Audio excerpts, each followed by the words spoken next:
Hi hello ನಮಸ್ಕಾರ ಎಲ್ಲರಿಗೂ. Welcome back to my ಚಾನಲ್ಗೆ ಎಲ್ಲರಿಗೂ ಸ್ವಾಗತ. ಇವತ್ತಿನ ಕ್ಲಾಸಲ್ಲಿ 9th ಫಸ್ಟ್ ಭಾಗದಲ್ಲಿ ಬರ್ತಕ್ಕಂಥ ಭೂಗೋಳಶಾಸ್ತ್ರದ ಪಾಠವನ್ನು ನೋಡ್ತಾ ಹೋಗೋಣ. ಅಧ್ಯಾಯ 11 ಕರ್ನಾಟಕದ ಪ್ರಾಕೃತಿಕ ವೈವಿಧ್ಯ ಅನ್ನೋ ಪಾಠವನ್ನು ಇವತ್ತಿನ ಕ್ಲಾಸಲ್ಲಿ ನೋಡ್ತಾ ಹೋಗೋಣ. ಇಷ್ಟು ದಿನ ಕ್ಲಾಸ್ ಮಾಡೋದಕ್ಕೆ ಗ್ಯಾಪ್ ಆಗಿತ್ತು. So I am very sorry for that. Because ನನ್ನ ಪರ್ಸ್ನಲ್ ಕಾರಣಗಳಿಂದಾಗಿ ಆಗಿರಬಹುದು, ನನ್ನ ಫೋನ್ ಕೂಡ ಸ್ವಲ್ಪ ರಿಪೇರಿ ಆಗಿತ್ತು. ಇನ್ನಿತರ ಬೇರೆ ಬೇರೆ ಕಾರಣಗಳಿಂದಾಗಿ ನನಗೆ ಕ್ಲಾಸ್ ಮಾಡೋದಕ್ಕಾಗಿರಲಿಲ್ಲ. ಸೊ ಇವಾಗ 1 by 1 ಏನೋ ನೋಟಿಫಿಕೇಷನ್ ಮಾಡೋದ್ರಿಂದ ಸೊ ಕ್ಲಾಸ್ ಇವಾಗಿಂದ ನಾನು ಕಂಟಿನ್ಯೂ ಮಾಡ್ತೀನಿ. ಓಕೆ, ಕ್ಲಾಸ್ನ ಸ್ಟಾರ್ಟ್ ಮಾಡೋಣ. ಕರ್ನಾಟಕದ ವಾಯುಗುಣ.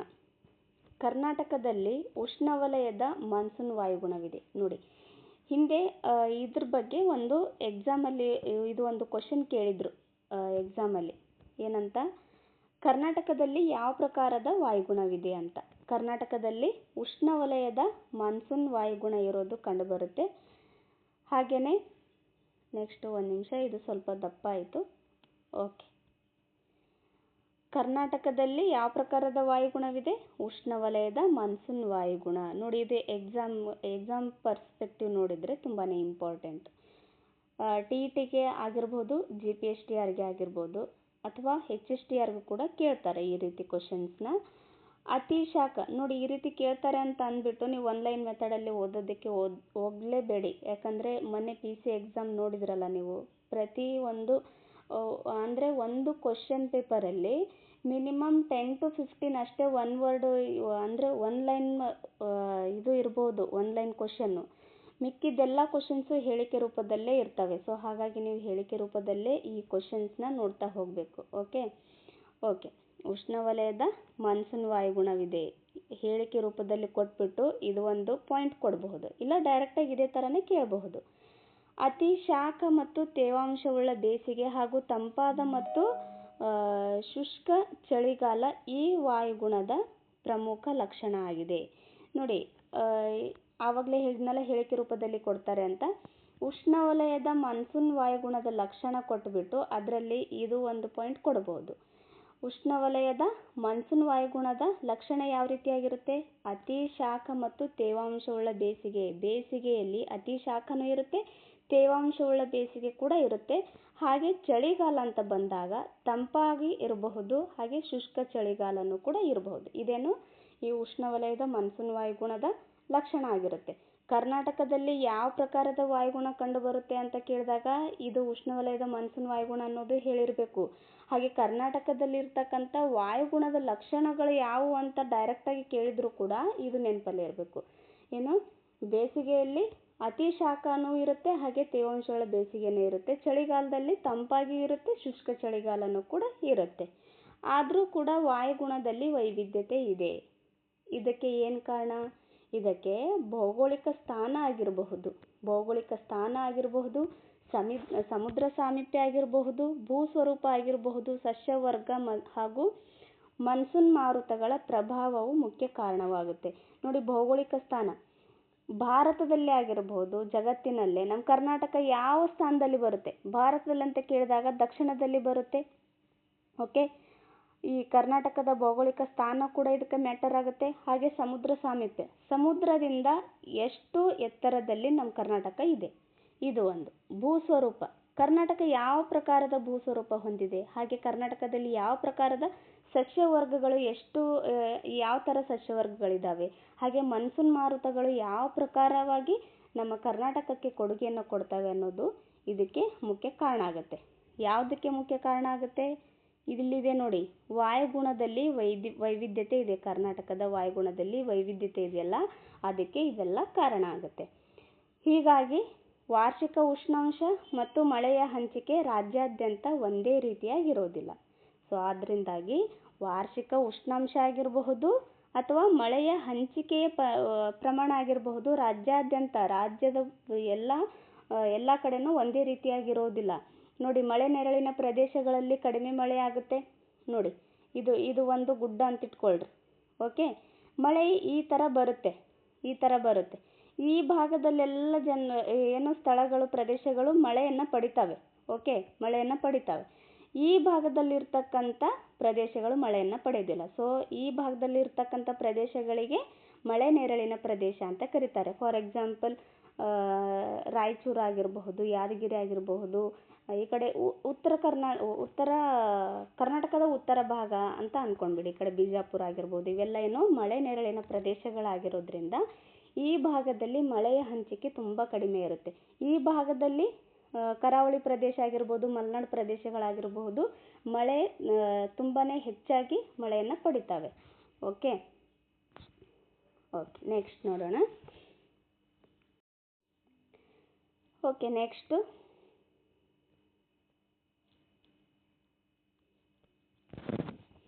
ವಾಯುಗುಣದ ಋತುಗಳು.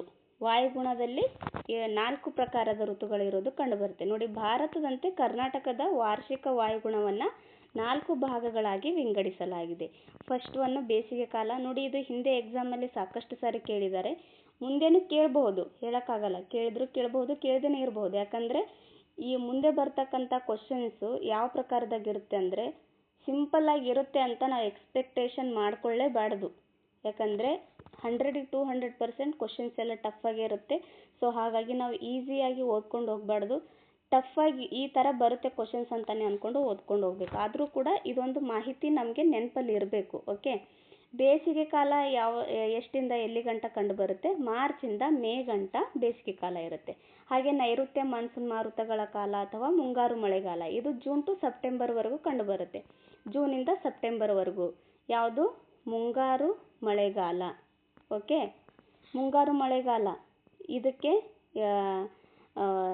ನೈಋತ್ಯ ಮಾನ್ಸೂನ್ ಮಾರುತ ಕಾಲ ಅಂತಲೂ ಕರೀತಾರೆ. ಯಾಕಂತಂದರೆ ನೈಋತ್ಯ ಭಾಗದಿಂದ ಇಲ್ಲಿ ಈಶಾನ್ಯ ಭಾಗ ಇರುತ್ತೆ, ಇಲ್ಲಿ ಈ ಕಡೆ ನೈಋತ್ಯದಿಂದ ಈಶಾನ್ಯದ ಕಡೆಗೆ ಏನು ಬೀಸ್ತಾವಲ್ಲ ಮಾರುತಗಳು, ಆ ಮಾರುತಗಳು ಅತಿ ಹೆಚ್ಚಾಗಿ ಮಳೆಯನ್ನು ತರ್ತವೆ. ಯಾಕಂದರೆ ಇಲ್ಲಿ ಸಮುದ್ರ ಇರುತ್ತೆ, ಸಮುದ್ರದಿಂದ ಬೀಸ್ತಕ್ಕಂಥ ಗಾಳಿ ಅಥವಾ ಮಾರುತಗಳು ಭೂಭಾಗದ ಕಡೆಗೆ ಬೀಸಿ ಅಲ್ಲಿ ಹಿಮಾಲಯ ಪರ್ವತಗಳು ಮತ್ತು ಪಶ್ಚಿಮ ಘಟ್ಟಗಳು ಹಿಮಾಲಯ ಪರ್ವತ ಮೇಲೆ ಆಗುತ್ತೆ. ಪಶ್ಚಿಮ ಘಟ್ಟಗಳು ತಡೆ ಹಿಡಿದು ಮೋಡಗಳ ರಚನೆಯಾಗಿ ಮಳೆಯನ್ನು ಸುರಿಸ್ತವೆ. ಸೊ ಈ ಮುಂಗಾರು ಮಳೆಗಾಲದಲ್ಲಿ ಅತಿ ಹೆಚ್ಚು ಮಳೆಯನ್ನು ಪಡಿತೀವಿ ನಾವು ಕರ್ನಾಟಕದಲ್ಲಿ. ಓಕೆ, ಹಾಗೆಯೇ ಈಶಾನ್ಯದಿಂದ ನೈಋತ್ಯದ ಕಡೆಗೆ ಬೀಸ್ತಕ್ಕಂಥ ಮಾರುತಗಳು, ಈ ಮಾರುತಗಳು ಭೂಮಿಯಿಂದ ಯಾವ ಮಾರುತಗಳು ಬೀಸ್ತಾವಲ್ಲ ಅವುಗಳು ಮಳೆಯನ್ನು ತರೋದಿಲ್ಲ. ಯಾಕಂದರೆ ತೇವಾಂಶ ಭರಿತವಾದ ವಾತಾವರಣ ಬೇಕು. ತೇವಾಂಶವನ್ನು ಹೊತ್ಕೊಂಡೋಗಿ ಅಲ್ಲಿ ಮೋಡಗಳ ರಚನೆಯಾಗಿ ಮಳೆಯನ್ನು ಬರುತ್ತೆ. ಬಟ್ ಇಲ್ಲಿ ಭೂಭಾಗದಿಂದ ಬೀಸ್ತಕ್ಕಂಥ ಮಾರುತಗಳು ತೇವಾಂಶ ಭರಿತವಾಗಿರೋದಿಲ್ಲ. ಸೊ ಆದ್ದರಿಂದ ಅವೇನು ಕಡಿಮೆ ಮಳೆಯನ್ನು ತರ್ತವೆ. ಇದೊಂದು ಇನ್ಫಾರ್ಮೇಷನ್ ನೆನಪಲ್ಲಿ ಇಟ್ಕೊಳ್ರಿ. ಓಕೆ, ಮುಂಗಾರು ಮಳೆಗಾಲ ಇದು ಜೂನ್ ಟು ಸೆಪ್ಟೆಂಬರ್ವರೆಗೂ ಇರುತ್ತೆ. ನೆಕ್ಸ್ಟು ಮಾನ್ಸೂನ್ ಮಾರುತಗಳ ನಿರ್ಗಮನ ಕಾಲ ಅಥವಾ ಹಿಂಗಾರು ಮಳೆಗಾಲ, ಅಕ್ಟೋಬರಿಂದ ನವೆಂಬರ್ವರೆಗೆ. ಹಿಂಗಾರು ಮಳೆಗಾಲ ಅಂದರೆ ಈಶಾನ್ಯದಿಂದ ನೈಋತ್ಯದ ಕಡೆಗೆ ಬೀಸ್ತಕ್ಕಂಥ ಮಾರುತಗಳಿಂದ ಬರ್ತಕ್ಕಂಥ ಮಳೆ. ಮುಂಗಾರು ಮಳೆಗಾಲ ಅಂತಂದರೆ ನೈಋತ್ಯದಿಂದ ಈಶಾನ್ಯದ ಕಡೆಗೆ ಬೀಸ್ತಕ್ಕಂಥ ಮಾರುತಗಳು. ಈ ಪ್ರಕಾರದ ಮಳೆಗಳು ಇರ್ತವೆ. ಓಕೆ, ಇದು ಹಿಂಗಾರು ಮಳೆಗಾಲ. ನೆಕ್ಸ್ಟು ಚಳಿಗಾಲ, ಡಿಸೆಂಬರಿಂದ ಫೆಬ್ರವರಿವರೆಗೆ. ನೋಡಿ, ಇಲ್ಲಿ ಕರೆಕ್ಟಾಗಿ ನಾನು ಬರೆಯೋದಕ್ಕೂ ಆಗ್ತಾಯಿಲ್ಲ, ಬಿಕಾಸ್ ನನ್ನದು ಲ್ಯಾಪ್ಟಾಪ್ ಕೆಟ್ಟೋಗಿರೋದ್ರಿಂದ ಮೊಬೈಲಲ್ಲೇ ಮಾಡ್ತಾಯಿದ್ದೀನಿ. ಸೊ ಮೊಬೈಲಲ್ಲಿ ಅಷ್ಟೊಂದು ಕರೆಕ್ಟಾಗಿ ಬರೋದಿಲ್ಲ ಬರೆಯೋದಕ್ಕೆ ಅದು. ಸೊ ಹಾಗಾಗಿ ಅಡ್ಜಸ್ಟ್ ಮಾಡ್ಕೊಳ್ಳಿ. ಓಕೆ, ಚಳಿಗಾಲ ಎಲ್ಲಿಂದ ಎಲ್ಲಿ ಗಂಟ? ಡಿಸೆಂಬರಿಂದ ಫೆಬ್ರವರಿವರೆಗೂ ಚಳಿಗಾಲ ಇರೋದು ಕಂಡುಬರುತ್ತೆ. ಓಕೆ, ಒಂದೊಂದಾಗಿ ಎಕ್ಸ್ಪ್ಲೇನ್ನ ನೋಡ್ತಾ ಹೋಗೋಣ. ಬೇಸಿಗೆ ಕಾಲ. ಈ ಕಾಲದಲ್ಲಿ ವಾಯುಗುಣವು ಅತಿ ಶಾಖ, ಶುಷ್ಕ ಮತ್ತು ಸೆಕೆಯಿಂದ ಕೂಡಿರುತ್ತೆ. ನೋಡಿ, ಬೇಸಿಗೆ ಅಂತಂದರೆ ಹೇಳಬೇಕಾ? ನಿಮಗೆ ಆಲ್ಮೋಸ್ಟ್ ಗೊತ್ತಾಗ್ಬಿಡುತ್ತೆ, ಅದು ಓದೋದೇ ಬೇಕಾಗಿಲ್ಲ ಬೇಸಿಗೆ ಕಾಲ ಯಾವ ರೀತಿಯಾಗಿರುತ್ತೆ ಅಂತ. ಬೇಸಿಗೆ ಕಾಲದಲ್ಲಿ ಏನು ತಂಪಾಗಿರುತ್ತಾ? ಶಾಖನೇ ತಾನೇ ಇರೋದು. ಅತಿ ಶಾಖನೂ ಇರುತ್ತೆ, ಶುಷ್ಕತೆಯಿಂದ ಕೂಡಿರುತ್ತೆ. ಅಲ್ಲಿ ತೇವಾಂಶದಿಂದ ಏನಾದರೂ ಕೂಡಿದರೆ ಮಳೆ ಬಂದುಬಿಡುತ್ತೆ. ಮಳೆ ಆಗೋದಿಲ್ಲ ಬೇಸಿಗೆ ಕಾಲದಲ್ಲಿ, ತುಂಬ ರೇರು ಮಳೆ ಆಗೋದು. ಯಾವಾಗ ಬೇಸಿಗೆ ಕಾಲ ಎಂಡ್ ಆಗ್ತಾ ಬರುತ್ತೋ ಆವಾಗ ಮಳೆ ಸ್ಟಾರ್ಟ್ ಆಗುತ್ತೆ. ಬಿಕಾಸ್ ಬೇಸಿಗೆ ಕಾಲ ಆದಮೇಲೆ ಮಳೆಗಾಲ ಸ್ಟಾರ್ಟ್ ಆಗುತ್ತಲ್ಲ. ಎಂಡಲ್ಲಿ ಏನಾದರೂ ಒಂದಿನ ಜಾಸ್ತಿ ಬಿಸಿಲಿದೆಯಪ್ಪ, ಇವತ್ತು ತುಂಬ ಸೆಕೆ ಇದೆ, ತುಂಬಾ ಸೆಕೆ ಇದೆ, ನಮ್ಗೆ ಹ್ಯುಮಿಡಿಟಿ ಇರುತ್ತೆ ನೋಡಿ, ಬೆವರು ಬೀಳ್ತಾ ಇರುತ್ತೆ. ಅಂಥ ಟೈಮಲ್ಲಿ ಮಳೆ ಬರುತ್ತೆ. ಈ ಏನು ಬೇಸಿಗೆ ಕಾಲ ಸ್ಟಾರ್ಟಿಂಗಲ್ಲಿ ಮಳೆನ ಬರೋದಿಲ್ಲ. ಓಕೆ. ಅತಿ ಶಾಖದಿಂದ ಕೂಡಿರುತ್ತೆ, ಶುಷ್ಕತೆಯಿಂದನೂ ಇರುತ್ತೆ, ಸೆಕೆಯಿಂದನೂ ಕೂಡ ಕೂಡಿರುತ್ತೆ. ಮಾರ್ಚ್ ತಿಂಗಳ ನಂತರ ರಾಜ್ಯಾದ್ಯಂತ ಉಷ್ಣಾಂಶವು ಏಕಪ್ರಕಾರವಾಗಿ ಹೆಚ್ಚುತ್ತಾ ಏಪ್ರಿಲ್ ಮೇ ತಿಂಗಳುಗಳಲ್ಲಿ ಅದು ಗರಿಷ್ಠ ಮಟ್ಟವನ್ನು ತಲುಪುತ್ತೆ. ರಾಜ್ಯಾದ್ಯಂತ ಯಾವಾಗ ಬೇಸಿಗೆ ಕಾಲ ಹೆಚ್ಚುತ್ತಾ ಹೋಗುತ್ತೆ?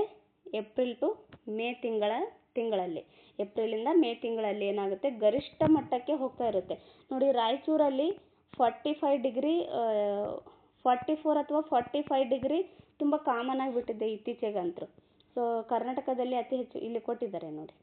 ರಾಯಚೂರಿನಲ್ಲಿ ಸಾಮಾನ್ಯವಾಗಿ 45.6 ಡಿಗ್ರಿ ಸೆಲ್ಸಿಯಸ್ ಉಷ್ಣಾಂಶ ದಾಖಲಾಗುವುದರಿಂದ ಅದು ನಮ್ಮ ರಾಜ್ಯದಲ್ಲಿ ಅತಿ ಹೆಚ್ಚು ಉಷ್ಣಾಂಶ ದಾಖಲಿಸುವ ಪ್ರದೇಶವಾಗಿದೆ.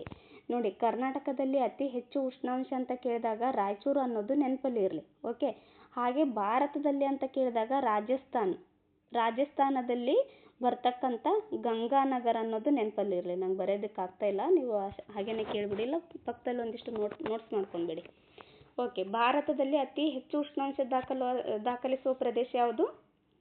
ರಾಜಸ್ಥಾನ ಗಂಗಾನಗರ. ಓಕೆ.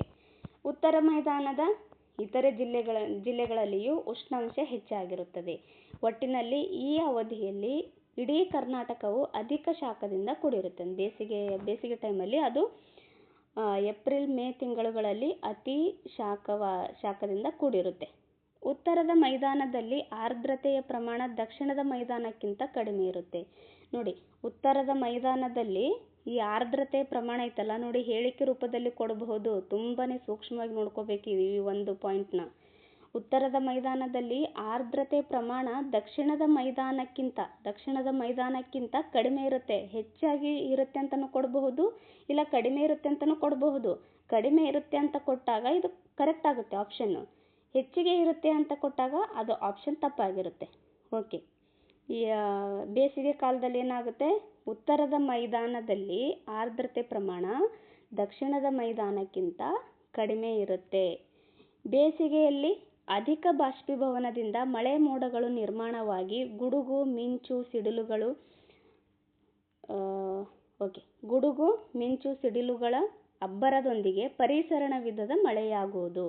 ನೋಡಿ, ಬೇಸಿಗೆಯಲ್ಲಿ ಅಧಿಕ ಬಾಷ್ಪೀಭವನ, ಆಗಲೇ ಹೇಳಿದ್ನಲ್ಲ, ಅಧಿಕ ಬಾಷ್ಪೀಭವನದಿಂದ ಸೆಕೆಯನ್ನು ಕೂಡಿದ್ರೆ ಬೇಸಿಗೆಯಲ್ಲಿ ಅಧಿಕ ಬಾಷ್ಪೀಭವನ ಇರುತ್ತಲ್ಲ, ಅಂಥ ಟೈಮಲ್ಲಿ ಮಳೆ ಮೋಡಗಳು ನಿರ್ಮಾಣವಾಗ್ತವೆ. ಮಳೆ ಮೋಡಗಳು ನಿರ್ಮಾಣ ಆಗಿ ಗುಡುಗೋದು, ಮಿಂಚೋದು ಮತ್ತು ಸಿಡಿಲುಗಳು ಬೀಳೋದ್ರಿಂದ ಅಲ್ಲೇನಾಗುತ್ತೆ, ಅಬ್ಬರದೊಂದಿಗೆ ಪರಿಸರಣ ಮಳೆ ಆಗುತ್ತೆ. ಪರಿಸರಣ ವಿಧದ ಮಳೆ ಅಂದರೆ ಏನು? ಕಮೆಂಟಲ್ಲಿ ಕಮೆಂಟ್ ಹಾಕಿ ನೋಡೋಣ ಎಷ್ಟು ಜನರಿಗೆ ಗೊತ್ತಿದೆ ಅಂತ. ಪರಿಸರಣ ವಿಧದ ಮಳೆ, ಹಾಗೆ ಇದು ಎಲ್ಲಿ ಕಂಡು ಬರುತ್ತೆ ಅಂತಲೂ ಕೂಡ ಹೇಳಬೇಕು. ಓಕೆ. ಅಂದರೆ ಎಲ್ಲಿ ಕಂಡು ಬರುತ್ತೆ ಅಂದ್ರೆ ದೇಶ ಅಂತ ನಾನು ಕೇಳ್ತಾ ಇಲ್ಲ. ಸಮಭಾಜಕ ವೃತ್ತನೋ, ಕರ್ಕಾಟಕ ಸಂಕ್ರಾಂತಿ ವೃತ್ತನೋ ಅಥವಾ ಮಕರ ಸಂಕ್ರಾಂತಿ ವೃತ್ತನೋ ಅಂತ ಕಮೆಂಟಲ್ಲಿ ಕಮೆಂಟ್ ಮಾಡಿ ನೋಡೋಣ. ಓಕೆ. ಪರಿಸರಣ ವಿಧದ ಮಳೆ ಆಗುತ್ತೆ. ಕೆಲವೆಡೆ ಆಲಿಕಲ್ಲುಗಳು ಕೂಡ ಬೀಳ್ತವೆ. ಇದು ಸಾಮಾನ್ಯವಾಗಿ ಅಪರಾಹ್ನ ಸಮಯದಲ್ಲಿ ಅಲ್ಪಾವಧಿಯವರೆಗೆ ಸಂಭವಿಸುತ್ತದೆ. ಇದು ಕಾಫಿ ಗಿಡಗಳು ಹೂ ಬಿಡಲು ನೆರವಾಗುವುದರಿಂದ ಇದನ್ನು ಕಾಫಿ ಹೂ ಮಳೆ ಅಂತ ಕರೀತಾರೆ. ನೋಡಿ, ಈ ಟೈಮಲ್ಲಿ ಏನಾದರೂ ಮಳೆ ಆಗಿಲ್ಲ ಅಂತಂದರೆ ಕಾಫಿ ಗಿಡಗಳು ಹಾಳಾಗ್ತವೆ. ಅಂದರೆ ಕಾಫಿ ಗಿಡಗಳಿಗೆ ಹೂನೇ ಬಿಡೋದಿಲ್ಲ ಅಂತಂದಮೇಲೆ ಕಾಫಿ ಬೆಳೆನ ಏನು ಬೆಳೀತಾ ಇರ್ತಾರಲ್ಲ ಅಂಥ ರೈತರಿಗೆ ಅನ್ಯಾಯ ಆಗುತ್ತೆ. ಫಾರ್ ಎಕ್ಸಾಂಪಲ್, ಇವಾಗ ನೋಡಿ, ಬರಬೇಕಾಗಿರೋ ಟೈಮಲ್ಲಿ ಮಳೆ ಬಂದಿಲ್ಲ. ಇವಾಗ ಇತ್ತೀಚೆಗೆ ಬರ್ತಾ ಇದೆ ಮಳೆ. ಅಂದರೆ ಬಿತ್ತನೆ ಅದೆಲ್ಲ ತುಂಬ ಲೇಟ್ ಆಗಿಬಿಡ್ತು. ಈ ಒಂದು ಅವಧಿಯಲ್ಲಿ ಸ್ವಲ್ಪ ಲೇಟ್ ಆಗಿಬಿಟ್ರೆ ಏನು ರೈತರಿಗೆ ಸ್ವಲ್ಪ ಲಾಸ್ ಆಗುತ್ತೆ. ಯಾಕಂದರೆ ಯಾವ ಟೈಮಲ್ಲಿ ಬೀಜ ಬಿತ್ತನೆ ಮಾಡಬೇಕು, ಯಾವ ಟೈಮಲ್ಲಿ ಕೊಯ್ಲು ಮಾಡಬೇಕು ಅನ್ನೋದೆಲ್ಲ ರೈತರಿಗೆ ಎಸ್ಟಿಮೇಟ್ ಆಗಿಬಿಟ್ಟಿರುತ್ತೆ ಅದು ಮುಂಚೆಯಿಂದನೇ. ಆ ಟೈಮಲ್ಲಿ ಮಳೆ ಬರಲಿಲ್ಲ ಅಂತಂದರೆ ತುಂಬಾ ಕಷ್ಟ ಆಗಿಬಿಡುತ್ತೆ. ಬೆಳೆ ಸ್ವಲ್ಪ ಲೇಟಾಗಿ ಬೆಳೆಯೋದಕ್ಕೆ ಸ್ಟಾರ್ಟ್ ಆಗುತ್ತಲ್ಲ, ಸೊ ಅವರಿಗೆ ಕೃಷಿಕರಿಗೆ ತುಂಬಾ ಇದು ಪೆಟ್ಟು ಬಿದ್ದಂಗೆ ಆಗುತ್ತೆ. ಓಕೆ. ಈ ಒಂದು ಮಳೆಯಿಂದ ಕಾಫಿ ಗಿಡಗಳು ಹೂ ಬಿಡೋದಕ್ಕೆ ಸ್ಟಾರ್ಟ್ ಮಾಡ್ತವೆ ಕಾಫಿ ಗಿಡಗಳಲ್ಲಿ. ಸೊ ಆದ್ದರಿಂದ ಇದನ್ನು ಕಾಫಿ ಹೂ ಮಳೆ ಅಂತಲೂ ಕೂಡ ಕರೀತಾರೆ. ಹಾಗೆ ಮಾವಿನ ಗಿಡಗಳಲ್ಲೂ ಕೂಡ ಫಸಲು ಬಿಡೋದಕ್ಕೆ ಸ್ಟಾರ್ಟ್ ಆಗುತ್ತೆ. ಅಂದರೆ ಚಿಗುರು ಬರುತ್ತಲ್ಲ, ಸೊ ಮಾವಿನ ಹೊಯ್ಲು ಅಂತಲೂ ಕೂಡ ಕರೀತಾರೆ ಇದಕ್ಕೆ. ಕಾಫಿ ಹೂ ಮಳೆ ಅಂತಲೂ ಕೂಡ ಕರೀತಾರೆ, ಮಾವಿನ ಹೊಯ್ಲು ಅಂತಲೂ ಕೂಡ ಕರೀತಾರೆ. ಈ ಕಾಲದಲ್ಲಿ ರಾಜ್ಯದ ವಾರ್ಷಿಕ ಒಟ್ಟು ಮಳೆಯಲ್ಲಿ ಶೇಕಡ 7% ಮಳೆ ಕಂಡುಬರುತ್ತೆ. ನೋಡಿ, ಬೇಸಿಗೆಯಲ್ಲಿ ಕರ್ನಾಟಕಕ್ಕೆ ಎಷ್ಟು ಪರ್ಸೆಂಟ್ ಮಳೆಯಾಗುತ್ತೆ? 7%. ಓಕೆ, ನೆಕ್ಸ್ಟು ಆಗಲೇ ಹೇಳಿದ್ನಲ್ಲ, ಬೇಸಿಗೆ ಟೈಮಲ್ಲಿ ಹೆಚ್ಚಾಗಿ ಮಳೆ ಬೀಳೋದಿಲ್ಲ, ತುಂಬ ಕಡಿಮೆ ಮಳೆ ಬೀಳುತ್ತೆ ಅಂತ. ಸೊ ಹಾಗಾಗಿ ಬೇಸಿಗೆ ಕಾಲದಲ್ಲಿ 7% ಮಳೆ ಇರೋದು ಕಂಡುಬರುತ್ತೆ. ಓಕೆ, ನೆಕ್ಸ್ಟು ನೈಋತ್ಯ ಮಾನ್ಸೂನ್ ಮಾರುತಗಳ ಕಾಲ ಅಥವಾ ಮುಂಗಾರು ಮಳೆಗಾಲ. ಇದನ್ನು ನೈಋತ್ಯ ಮಾನ್ಸೂನ್ ಮಾರುತಗಳ ಕಾಲ ಅಂತಲೂ ಕರೀತಾರೆ. ಅರಬ್ಬಿ ಸಮುದ್ರದ ಮೇಲಿನಿಂದ ಬೀಸುವ ತೇವಾಂಶಭರಿತ ಮಾರುತಗಳನ್ನು ಪಶ್ಚಿಮ ಘಟ್ಟಗಳು ತಡೆದು ಅಧಿಕ ಮಳೆ ಸುರಿಸುತ್ತವೆ. ನೋಡಿ, ಪಶ್ಚಿಮ ಘಟ್ಟಗಳು ಈ ಕಡೆ ಇರ್ತಾವಲ್ಲ, ಈ ಕಡೆಯಿಂದ ಅರಬ್ಬಿ ಸಮುದ್ರ ಇಲ್ಲಿದೆ ಅಂತ ಇಟ್ಕೊಳ್ರಿ. ಇಟ್ಕೊಳ್ಳೋದೇನು, ಇಲ್ಲೇ ಅರಬ್ಬಿ ಸಮುದ್ರ ಇರೋದು. ಓಕೆ, ಈ ಅರಬ್ಬಿ ಸಮುದ್ರದಿಂದ ಏನು ಮಾರುತಗಳು ಬೀಸ್ತಾವಲ್ಲ, ಇಲ್ಲಿ ಪಶ್ಚಿಮ ಘಟ್ಟಗಳು ತಡೆ ಹಿಡಿದು ಇಲ್ಲೆಲ್ಲ ಮಳೆ ಸುರಿಸ್ತವೆ ಇಷ್ಟು. ಬಟ್ ಈ ಭಾಗದಲ್ಲಿ ಮಳೆ ಆಗೋದಿಲ್ಲ, ಬಿಕಾಸ್ ಇವೆಲ್ಲ ಏನು ಮಳೆ ನೆರಳಿನ ಪ್ರದೇಶಗಳಾಗ್ತವೆ ಈ ಕಡೆ. ಓಕೆ, ಈ ಚಿತ್ರದುರ್ಗ ಆಗಿರ್ಬೋದು, ವಿಜಯನಗರ, ಬಳ್ಳಾರಿ, ಕೊಪ್ಪಳ, ರಾಯಚೂರು, ಯಾದಗಿರಿ, ಗುಲ್ಬರ್ಗ, ಬೀದರ್ ಇವೆಲ್ಲ ಮಳೆ ನೆರಳಿನ ಪ್ರದೇಶಗಳಿವು. ಸೊ ಈ ಕಡೆ ಜಾಸ್ತಿ ಮಳೆ ಆಗೋದಿಲ್ಲ. ಓಕೆ ಓಕೆ ಪಶ್ಚಿಮ ಘಟ್ಟಗಳ ಪೂರ್ವದ ಕಡೆ ಹೋದಂತೆಲ್ಲ ಮಳೆಯ ಪ್ರಮಾಣ ಕಡಿಮೆ ಆಗುತ್ತೆ. ಇದು ಪಶ್ಚಿಮ ಘಟ್ಟ. ಈ ಕಡೆ ಭಾಗ ಇದೇನು ಪೂರ್ವ, ಇದು ಈ ಕಡೆ ಪಶ್ಚಿಮ. ಈ ಕಡೆಯಿಂದ ಮಳೆ ಮಾರುತಗಳು ಬೀಸಿ ಮಳೆ ತರ್ತಾವಲ್ಲ, ಒಂದು ನಿಮಿಷ. ಓಕೆ, ಈ ಕಡೆ ಮಳೆ ತರೋದ್ರಿಂದ ಇದು ಮಳೆ ಆಗುತ್ತೆ. ಪೂರ್ವದ ಕಡೆ ಹೋದಂತೆಲ್ಲ, ಪೂರ್ವದ ಕಡೆ ಹೋದಂತೆಲ್ಲ ಮಳೆಯ ಪ್ರಮಾಣ ಕಡಿಮೆ ಆಗ್ತಾ ಹೋಗುತ್ತೆ. ಓಕೆ,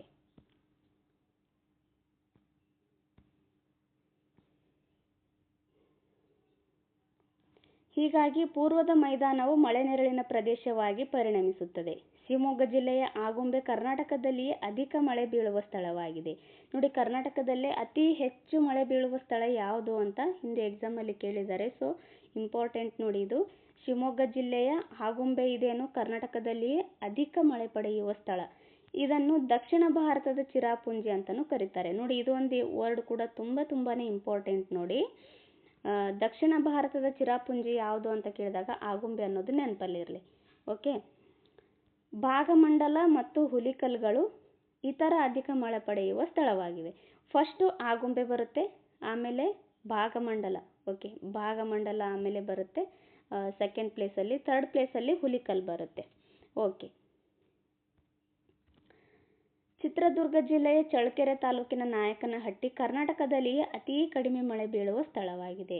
ಯಾಕಂದರೆ ಚಿತ್ರದುರ್ಗ ಕೂಡ ಮಳೆ ನೆರಳಿನ ಪ್ರದೇಶದಲ್ಲಿ ಕಂಡುಬರ್ತಕ್ಕಂಥ ಪ್ರದೇಶ ಆಗಿರುತ್ತೆ. ಸೊ ಹಾಗಾಗಿ ಈ ಚಿತ್ರದುರ್ಗ ಜಿಲ್ಲೆಯ ನಾಯಕನಹಟ್ಟಿ ಐತಲ್ಲ, ಇಲ್ಲಿ ಕರ್ನಾಟಕದಲ್ಲಿ ಅತಿ ಕಡಿಮೆ ಮಳೆ ಬೀಳುವ ಸ್ಥಳ ಆಗಿರುತ್ತೆ. ನೋಡಿ, ಅತಿ ಕಡಿಮೆ ಅತಿ ಹೆಚ್ಚು ಕರ್ನಾಟಕದಲ್ಲಿ ಏನು ಬರ್ತಾವಲ್ಲ, ತುಂಬಾ ಇಂಪಾರ್ಟೆಂಟ್ ಆಗಿರ್ತವೆ. ಅವು ಎಕ್ಸಾಮಿಗೆ ಕೇಳ್ತಾರೆ. ಸೊ ಇಂಪಾರ್ಟೆಂಟ್ ನೋಡಿ, ಬರ್ಕೊಂಡ್ಬಿಡಿ ಒಂದು ಕಡೆ. ಓಕೆ, ಈ ಸ್ಥಳದಲ್ಲಿ ಒಂದು ನಿಮಿಷ. ಓಕೆ, ಈ ಅವಧಿಯಲ್ಲಿ ರಾಜ್ಯಾದ್ಯಂತ ಉಷ್ಣಾಂಶವು ಹೆಚ್ಚು, ಜೊತೆಗೆ ತೇವಾಂಶವು ಕೂಡ ಹೆಚ್ಚಾಗಿರುತ್ತೆ. ಮೋಡ ಕವಿದ ಪರಿಸ್ಥಿತಿ ಕಂಡುಬರುತ್ತೆ. ಈ ಋತುಮಾನದಲ್ಲಿ ರಾಜ್ಯದ ವಾರ್ಷಿಕ ಒಟ್ಟು ಮಳೆಯಲ್ಲಿ ಸುಮಾರು 80% ಮಳೆ ಆಗುತ್ತೆ. ರಾಜ್ಯದ ಮುಂಗಾರು ಬೆಳೆಗಳ ಬೇಸಾಯಕ್ಕೆ ಈ ಕಾಲ ನೆರವಾಗುತ್ತದೆ. ಮುಂಗಾರು ಬೆಳೆಗಳೇನು ಬೆಳೀತಾರಲ್ಲ, ಆ ಒಂದು ಬೆಳೆಗಳಿಗೆ ಇದು ಹೆಲ್ಪ್ ಆಗುತ್ತೆ. ನೋಡಿ, ಈ ಸಾರಿ ಮುಂಗಾರು ಬೆಳೆ ಸಿಗೋದಿಲ್ಲ, ಯಾಕಂದರೆ ಮುಂಗಾರು ಮಳೆನೇ ಆಗಿಲ್ಲ. ಸೊ ಹಾಗಾಗಿ ಮುಂಗಾರು ಬೆಳೆ ಸಿಗೋದಿಲ್ಲ, ಹಿಂಗಾರು ಬೆಳೆಗಳು ಸಿಗಬಹುದು. ಓಕೆ, ನೆಕ್ಸ್ಟು ಮಾನ್ಸೂನ್ ಮಾರುತಗಳ ನಿರ್ಗಮನ ಕಾಲ ಅಥವಾ ಹಿಂಗಾರು ಮಳೆಗಾಲ. ನೋಡಿ, ಇದು ತುಂಬ ಇಂಪಾರ್ಟೆಂಟ್ ನೋಡಿ. ಏನು ಮುಂಗಾರು ಮಳೆಗಾಲ ಅಥವಾ ಮಾನ್ಸೂನ್ ಮಾರುತಗಳ ಕಾಲದಲ್ಲಿ ಎಷ್ಟು ಪರ್ಸೆಂಟಷ್ಟು ಮಳೆ ಆಗುತ್ತೆ ಅಂತ ಕೇಳಿದಾಗ 80%. ಬೇಸಿಗೆಯಲ್ಲಿ ಇದು 7% ಆಗುತ್ತೆ. ಓಕೆ, ನೆಕ್ಸ್ಟು ಮಾನ್ಸೂನ್ ಮಾರುತಗಳ ನಿರ್ಗಮನ ಕಾಲ ಅಥವಾ ಹಿಂಗಾರು ಮಳೆಗಾಲ. ಇದನ್ನು ಈಶಾನ್ಯ ಮಾನ್ಸೂನ್ ಮಾರುತಗಳ ಕಾಲ ಅಂತಲೂ ಕರೀತಾರೆ. ಉತ್ತರ ಭಾರತದಲ್ಲಿ ಉಷ್ಣಾಂಶವು ಕಡಿಮೆಯಾಗಿ ಒತ್ತಡ ಹೆಚ್ಚಾಗೋದ್ರಿಂದ ನೈಋತ್ಯ ಮಾನ್ಸೂನ್ ಮಾರುತಗಳು ಈಶಾನ್ಯದಿಂದ ನೈಋತ್ಯಕ್ಕೆ ಬೀಸುತ್ತಾ ನಿರ್ಗಮಿಸುತ್ತವೆ. ನೋಡಿ, ಆವಾಗಲೇ ಹೇಳಿದ್ನಲ್ಲ, ಈಶಾನ್ಯ ಮಾನ್ಸೂನ್ ಮಾರುತಗಳು ಈ ಪ್ರಕಾರವಾಗಿ ಬೀಸ್ತವೆ. ಯಾಕಂದರೆ ಉತ್ತರ ಭಾರತದಲ್ಲಿ ಉಷ್ಣಾಂಶ ಹೆಚ್ಚಾಗಿ ಅಲ್ಲೇನು ನೈಋತ್ಯ ಮಾನ್ಸೂನ್ ಮಾರುತಗಳು ಉತ್ತರ ಭಾರತದಲ್ಲಿ ಉಷ್ಣಾಂಶವು ಕಡಿಮೆಯಾಗಿ ಉತ್ತರ ಭಾರತದಲ್ಲಿ ಏನಾಗುತ್ತೆ, ಉಷ್ಣಾಂಶ ಕಡಿಮೆಯಾಗುತ್ತೆ. ಉಷ್ಣಾಂಶ ಕಡಿಮೆ ಆದಾಗ ಒತ್ತಡ ಹೆಚ್ಚಾಗುತ್ತೆ. ನೋಡಿ, ಇದು ಅಪೋಸಿಟ್ ನೆನಪಲ್ಲಿ ಇಟ್ಕೊಳ್ರಿ. ಯಾವಾಗಲೇ ಉಷ್ಣಾಂಶ ಕಡಿಮೆ ಆದಾಗ ಒತ್ತಡ ಹೆಚ್ಚಾಗುತ್ತೆ. ನೋಡಿ, ಉಷ್ಣಾಂಶ ಕಡಿಮೆ ಆದಾಗ ಒತ್ತಡ ಹೆಚ್ಚಾಗುತ್ತೆ. ಹಾಗೆ ಒತ್ತಡ ಕಡಿಮೆ ಆದಾಗ ಉಷ್ಣಾಂಶ ಹೆಚ್ಚಾಗಿರುತ್ತೆ. ನೆನಪಲ್ಲಿ ಇಟ್ಕೊಳ್ರಿ. ಓಕೆ, ಈ ರೀತಿಯಾಗಿ ಉತ್ತರ ಭಾರತದಲ್ಲಿ ಉಷ್ಣಾಂಶವು ಕಡಿಮೆಯಾಗುತ್ತೆ. ಹಾಗೆ ಒತ್ತಡ ಹೆಚ್ಚಾಗೋದ್ರಿಂದ ನೈಋತ್ಯ ಮಾನ್ಸೂನ್ ಮಾರುತಗಳು ಈಶಾನ್ಯದಿಂದ ನೈಋತ್ಯದ ಕಡೆಗೆ ಬೀಸ್ತವೆ. ನೈಋತ್ಯದ ಕಡೆಗೆ ಬೀಸುತ್ತಾ ನಿರ್ಗಮಿಸ್ತವೆ. ಭೂಭಾಗದಿಂದ ಬೀಸುವ ಈ ಮಾರುತಗಳು ಮಳೆಯನ್ನು ತರೋದಿಲ್ಲ. ನೋಡಿ, ಭೂಭಾಗದಿಂದ ಬೀಸ್ತಕ್ಕಂಥ ಈ ಮಾರುತಗಳು ಮಳೆಯನ್ನು ತರೋದಿಲ್ಲ. ಯಾಕಂದರೆ ಈ ಮಾರುತಗಳಲ್ಲಿ ತೇವಾಂಶ ಇರೋದಿಲ್ಲ. ಆದರೆ ಬಂಗಾಳ ಕೊಲ್ಲಿಯಿಂದ ಬೀಸುವಾಗ ದಕ್ಷಿಣ ಮೈದಾನದ ಜಿಲ್ಲೆಗಳ ಸ್ವಲ್ಪ ಮಳೆ ಬೀಳುತ್ತದೆ. ಅಂದರೆ ಇದೇನು ಬಂಗಾಳ ಕೊಲ್ಲಿಯಿಂದ ಇರುತ್ತಲ್ಲ, ಬಂಗಾಳ ಕೊಲ್ಲಿ ಅಲ್ಲಿಂದ ತೇವಾಂಶ ಭರಿತವಾಗಿರ್ತಕ್ಕಂಥ ಮಾರುತಗಳು ಬೀಸೋದ್ರಿಂದ ದಕ್ಷಿಣ ಮೈದಾನದ ಜಿಲ್ಲೆಗಳಿಗೆ ಸ್ವಲ್ಪ ಮಳೆ ಉಂಟಾಗುತ್ತೆ. ಬಂಗಾಳ ಕೊಲ್ಲಿಯಲ್ಲಾಗುವ ಚಂಡಮಾರುತಗಳ ಪ್ರಭಾವದಿಂದಲೂ ನವೆಂಬರ್ ಡಿಸೆಂಬರ್ ತಿಂಗಳುಗಳಲ್ಲಿ ಮಳೆಯಾಗುತ್ತೆ. ಈ ಋತುಮಾನದಲ್ಲಿ ರಾಜ್ಯದ ವಾರ್ಷಿಕ ಒಟ್ಟು ಮಳೆಯಲ್ಲಿ ಸುಮಾರು 12% ಮಳೆಯಾಗುತ್ತೆ. ನೋಡಿ, ಈಶಾನ್ಯ ಮಾನ್ಸೂನ್ ಮಾರುತಗಳ ಟೈಮಲ್ಲಿ ಕರ್ನಾಟಕಕ್ಕೆ ಎಷ್ಟು ಮಳೆಯಾಗುತ್ತೆ ಅಂತ ಕೇಳಿದಾಗ 12% ಅನ್ನೋದು ನೆನಪಲ್ಲಿರಲಿ. ಬೇಸಿಗೆಯಲ್ಲಿ ಆದರೆ 7%, ಹಾಗೆ ಮುಂಗಾರು ಮಳೆಗಾಲದಲ್ಲಿ ಎಷ್ಟು ಅಂತಂದಾಗ 80% ಅನ್ನೋದು ನೆನಪಲ್ಲಿರಲಿ. ಈ ಅವಧಿಯಲ್ಲಿ ಹವಾಮಾನದ ಸ್ಥಿತಿಯು ಅನಿಶ್ಚಿತವಾಗಿರುತ್ತೆ. ಅಂದರೆ ನಿಶ್ಚಿತವಾಗಿರೋದಿಲ್ಲ, ಅನಿಶ್ಚಿತವಾಗಿರುತ್ತೆ. ನೆಕ್ಸ್ಟ್, ಚಳಿಗಾಲ. ಈ ಕಾಲದಲ್ಲಿ ಉಷ್ಣಾಂಶ ಕಡಿಮೆಯಾಗಿರುತ್ತೆ. ಅಬ್ವಿಯಸ್ಲಿ, ಯಾಕಂದರೆ ಈ ಒಂದು ಚಳಿಗಾಲದಲ್ಲಿ ಚಳಿ ಹೆಚ್ಚಾಗಿರುತ್ತೆ, ಅದರಿಂದ ಉಷ್ಣಾಂಶ ಕಡಿಮೆ ಇರುತ್ತೆ. ಕಡಿಮೆ ಆರ್ದ್ರತೆ, ಮಳೆಯೂ ಕೂಡ ಕಡಿಮೆ ಇರುತ್ತೆ. ಹಾಗೂ ತಿಳಿಯಾದ ಆಕಾಶವುಳ್ಳ ಹವಾಗುಣವಿರುತ್ತೆ. ಸರಾಸರಿ ಉಷ್ಣಾಂಶವು 25ರಿಂದ 27 ಡಿಗ್ರಿ ಸೆಲ್ಸಿಯಸ್ ಇರುತ್ತೆ. ಓಕೆ, ಇದಿಷ್ಟು ಚಳಿಗಾಲದ ಲಕ್ಷಣಗಳು. ಕಾಮನ್ಲಿ ನಿಮಗೆ ಗೊತ್ತಾಗ್ಬಿಡುತ್ತೆ. ಬೇಸಿಗೆ ಅಂತ ಬಂದಾಗ ಅಲ್ಲಿ ಶಾಖ ಇರುತ್ತೆ. ಬೆಳಿಗ್ಗೆ 7 ಗಂಟೆಯಿಂದನೇ ಸ್ಟಾರ್ಟ್ ಆಗಿಬಿಡುತ್ತೆ. ಒಂದೊಂದು ಸರಿ ಅಂತೂ ಬಿಸಿಲು ಮನೆ ಬಾಗಿಲಿಂದ ಹೊರಗಡೆ ಕಾಲೇ ಇಡೋದಕ್ಕಾಗಲ್ಲ. ಹೊರಗಡೆ ಹೋಗೋದು ಹೊತ್ತೊಟ್ಟಿಗಿರಲಿ, ಮನೇಲಿದ್ರೇ ಇರೋದಕ್ಕಾಗೋದಿಲ್ಲ, ಅಷ್ಟು ಸೆಕೆಯಿಂದ ಕೂಡಿರುತ್ತೆ ಬೇಸಿಗೆ ಕಾಲದಲ್ಲಿ. ಚಳಿಗಾಲನೂ ಅಷ್ಟೇ, ರಾತ್ರಿ ಫುಲ್ಲು ಚಳಿ ಇರುತ್ತೆ. ಕೆಲವೊಂದು ಟೈಮ್ ಡೇ ಟೈಮಲ್ಲೂ ಕೂಡ ಚಳಿ ಇರೋದು ಕಂಡುಬರುತ್ತೆ. ಆ ಟೈಮಲ್ಲೇನು 25 to 27 ಅಂದರೆ ಚಳಿಗಾಲದಲ್ಲಿ ನಾನು ಹೇಳ್ತಾ ಇರೋದು, ಚಳಿಗಾಲದಲ್ಲಿ 25ರಿಂದ 27 ಡಿಗ್ರಿ ಸೆಲ್ಸಿಯಸ್ ಉಷ್ಣಾಂಶ ಇರೋದು ಕಂಡುಬರುತ್ತೆ. ಜನವರಿಯಲ್ಲಿ ಅತಿ ಕಡಿಮೆ ಉಷ್ಣಾಂಶ ದಾಖಲಾಗೋದ್ರಿಂದ ಇದನ್ನು ಕರ್ನಾಟಕದ ಪ್ರವಾಸ ಮಾಸ ಅಂತ ಕರೀತಾರೆ. ನೋಡಿ, ಕರ್ನಾಟಕದ ಪ್ರವಾಸ ಮಾಸ ಅಂತೇಳಿ ಜನವರಿ ತಿಂಗಳಲ್ಲಿ ಕರೀತಾರೆ. ಯಾಕಂತಂದರೆ ಅಲ್ಲಿ ಉಷ್ಣಾಂಶ ಅತಿ ಕಡಿಮೆ ಉಷ್ಣಾಂಶ ದಾಖಲಾಗುತ್ತೆ. ಕರ್ನಾಟಕದಲ್ಲಿ ಬೀದರ್ ಅತಿ ಕಡಿಮೆ ಉಷ್ಣಾಂಶ ದಾಖಲಿಸಿರುವ ಪ್ರದೇಶವಾಗಿದೆ. ಕರ್ನಾಟಕದ ಕಾಶ್ಮೀರ ಅಂತಲೂ ಕರೀತಾರೆ ಇದಕ್ಕೆ, ಬೀದರ್ಗೆ. ಕರ್ನಾಟಕದಲ್ಲಿ ಬೀದರೇನು ಅತಿ ಕಡಿಮೆ ಉಷ್ಣಾಂಶವನ್ನು ದಾಖಲಿಸುತ್ತೆ. ಉತ್ತರದ ಜಿಲ್ಲೆಗಳಲ್ಲಿ ಕಡಿಮೆ ಉಷ್ಣಾಂಶ ಇರುತ್ತೆ. ಉದಾಹರಣೆಗೆ ವಿಜಯಪುರ, ಕಲಬುರಗಿ ಮತ್ತು ಬೀದರ್. ಚಳಿಗಾಲದಲ್ಲಿ ಮಳೆಯ ಹಂಚಿಕೆ ಅತಿ ಕಡಿಮೆ ಇರುತ್ತೆ. ಅಂದರೆ ಚಳಿಗಾಲದಲ್ಲಿ ಮಳೆ ತುಂಬಾ ಕಡಿಮೆ ಬರುತ್ತೆ. ನೋಡಿ, ಇಲ್ಲಿ ಕೊಟ್ಟಿದ್ದಾರೆ, 1% ಮಾತ್ರ ಮಳೆಯಾಗುತ್ತೆ. ರಾಜ್ಯದ ವಾರ್ಷಿಕ ಒಟ್ಟು ಮಳೆಯಲ್ಲಿ 1% ಮಾತ್ರ ಚಳಿಗಾಲದಲ್ಲಿ ಮಳೆಯಾಗುತ್ತೆ. ಒಮ್ಮೊಮ್ಮೆ ಪ್ರಾತಃ ಕಾಲದಲ್ಲಿ ಕಾವಳ ಕಂಡುಬರುತ್ತೆ. ಕಾವಳ ಅಂತಂದ್ರೇನು? ಕತ್ತಲಾಗಿರೋದು ಕಂಡುಬರುತ್ತೆ. ಉದಾಹರಣೆಗೆ ಈ ಮೋಡ ಕವಿದ ವಾತಾವರಣ ಅಂದರೆ ಮಳೆ ಬರೋ ಟೈಮಲ್ಲಿ ಯಾವ ರೀತಿಯಾಗಿರುತ್ತಲ್ಲ ಆಕಾಶ, ಸೊ ಅದೇ ರೀತಿ. ಮಳೆಯ ಹಂಚಿಕೆ. ಮಲೆನಾಡು ಮತ್ತು ಕರಾವಳಿ ಭಾಗಗಳು ಅಧಿಕ ಮಳೆ ಪಡೆಯುವ ಪ್ರದೇಶಗಳಾಗಿವೆ. ಮಲೆನಾಡು, ಕರಾವಳಿ ಭಾಗಗಳು, ಆವಾಗಲೇ ಹೇಳಿದ್ನಲ್ಲ ನಾನು, ಕರಾವಳಿ ಮಲೆನಾಡು ಭಾಗಗಳಿಂದ ಈಶಾನ್ಯ ನೈಋತ್ಯ ಮಾನ್ಸೂನ್ ಮಾರುತಗಳು ಹೋಗ್ತಾ ಇರ್ತವೆ. ಸೊ ಹಾಗಾಗಿ ಆ ಭಾಗದಲ್ಲಿ ಮಳೆ ಜಾಸ್ತಿ ಆಗುತ್ತೆ. ಪೂರ್ವ ಭಾಗದ ಮೈದಾನಗಳು ಕಡಿಮೆ ಮಳೆ ಪಡೆಯುವ ಪ್ರದೇಶಗಳಾಗಿವೆ. ಅಕಾಲಿಕ ಮತ್ತು ಅಸಮಾನ ಮಳೆಯ ಹಂಚಿಕೆಯಿಂದ ರಾಜ್ಯದಲ್ಲಿ ಆಗಾಗ್ಗೆ ಬರಗಾಲ ಮತ್ತು ಪ್ರವಾಹಗಳು ಸಂಭವಿಸ್ತವೆ. ಫಾರ್ ಎಕ್ಸಾಂಪಲ್, ಈ ವರ್ಷ ಬರಗಾಲಕ್ಕೆ ಅತ್ಯುತ್ತಮ ಉದಾಹರಣೆ ಮಳೆ ಎಷ್ಟು ಕೈ ಕೊಟ್ಟಿತ್ತು ನೋಡ್ರಿ. ಮುಂಗಾರು ಮಳೆ ತುಂಬಾ ಕೈ ಕೊಟ್ಬಿಟ್ಟು ಇತ್ತೀಚೆಗೆ ಮಳೆ ಚೆನ್ನಾಗಿ ಆಗ್ತಾ ಇದೆ. ಸೊ ಈ ರೀತಿಯಾಗಿ ಆಗೋದ್ರಿಂದ ರಾಜ್ಯದಲ್ಲಿ ಏನಾಗುತ್ತೆ, ಬರಗಾಲ ಉಂಟಾಗುತ್ತೆ. ಓಕೆ, ನೆಕ್ಸ್ಟು ಕರ್ನಾಟಕದ ಮಣ್ಣುಗಳು.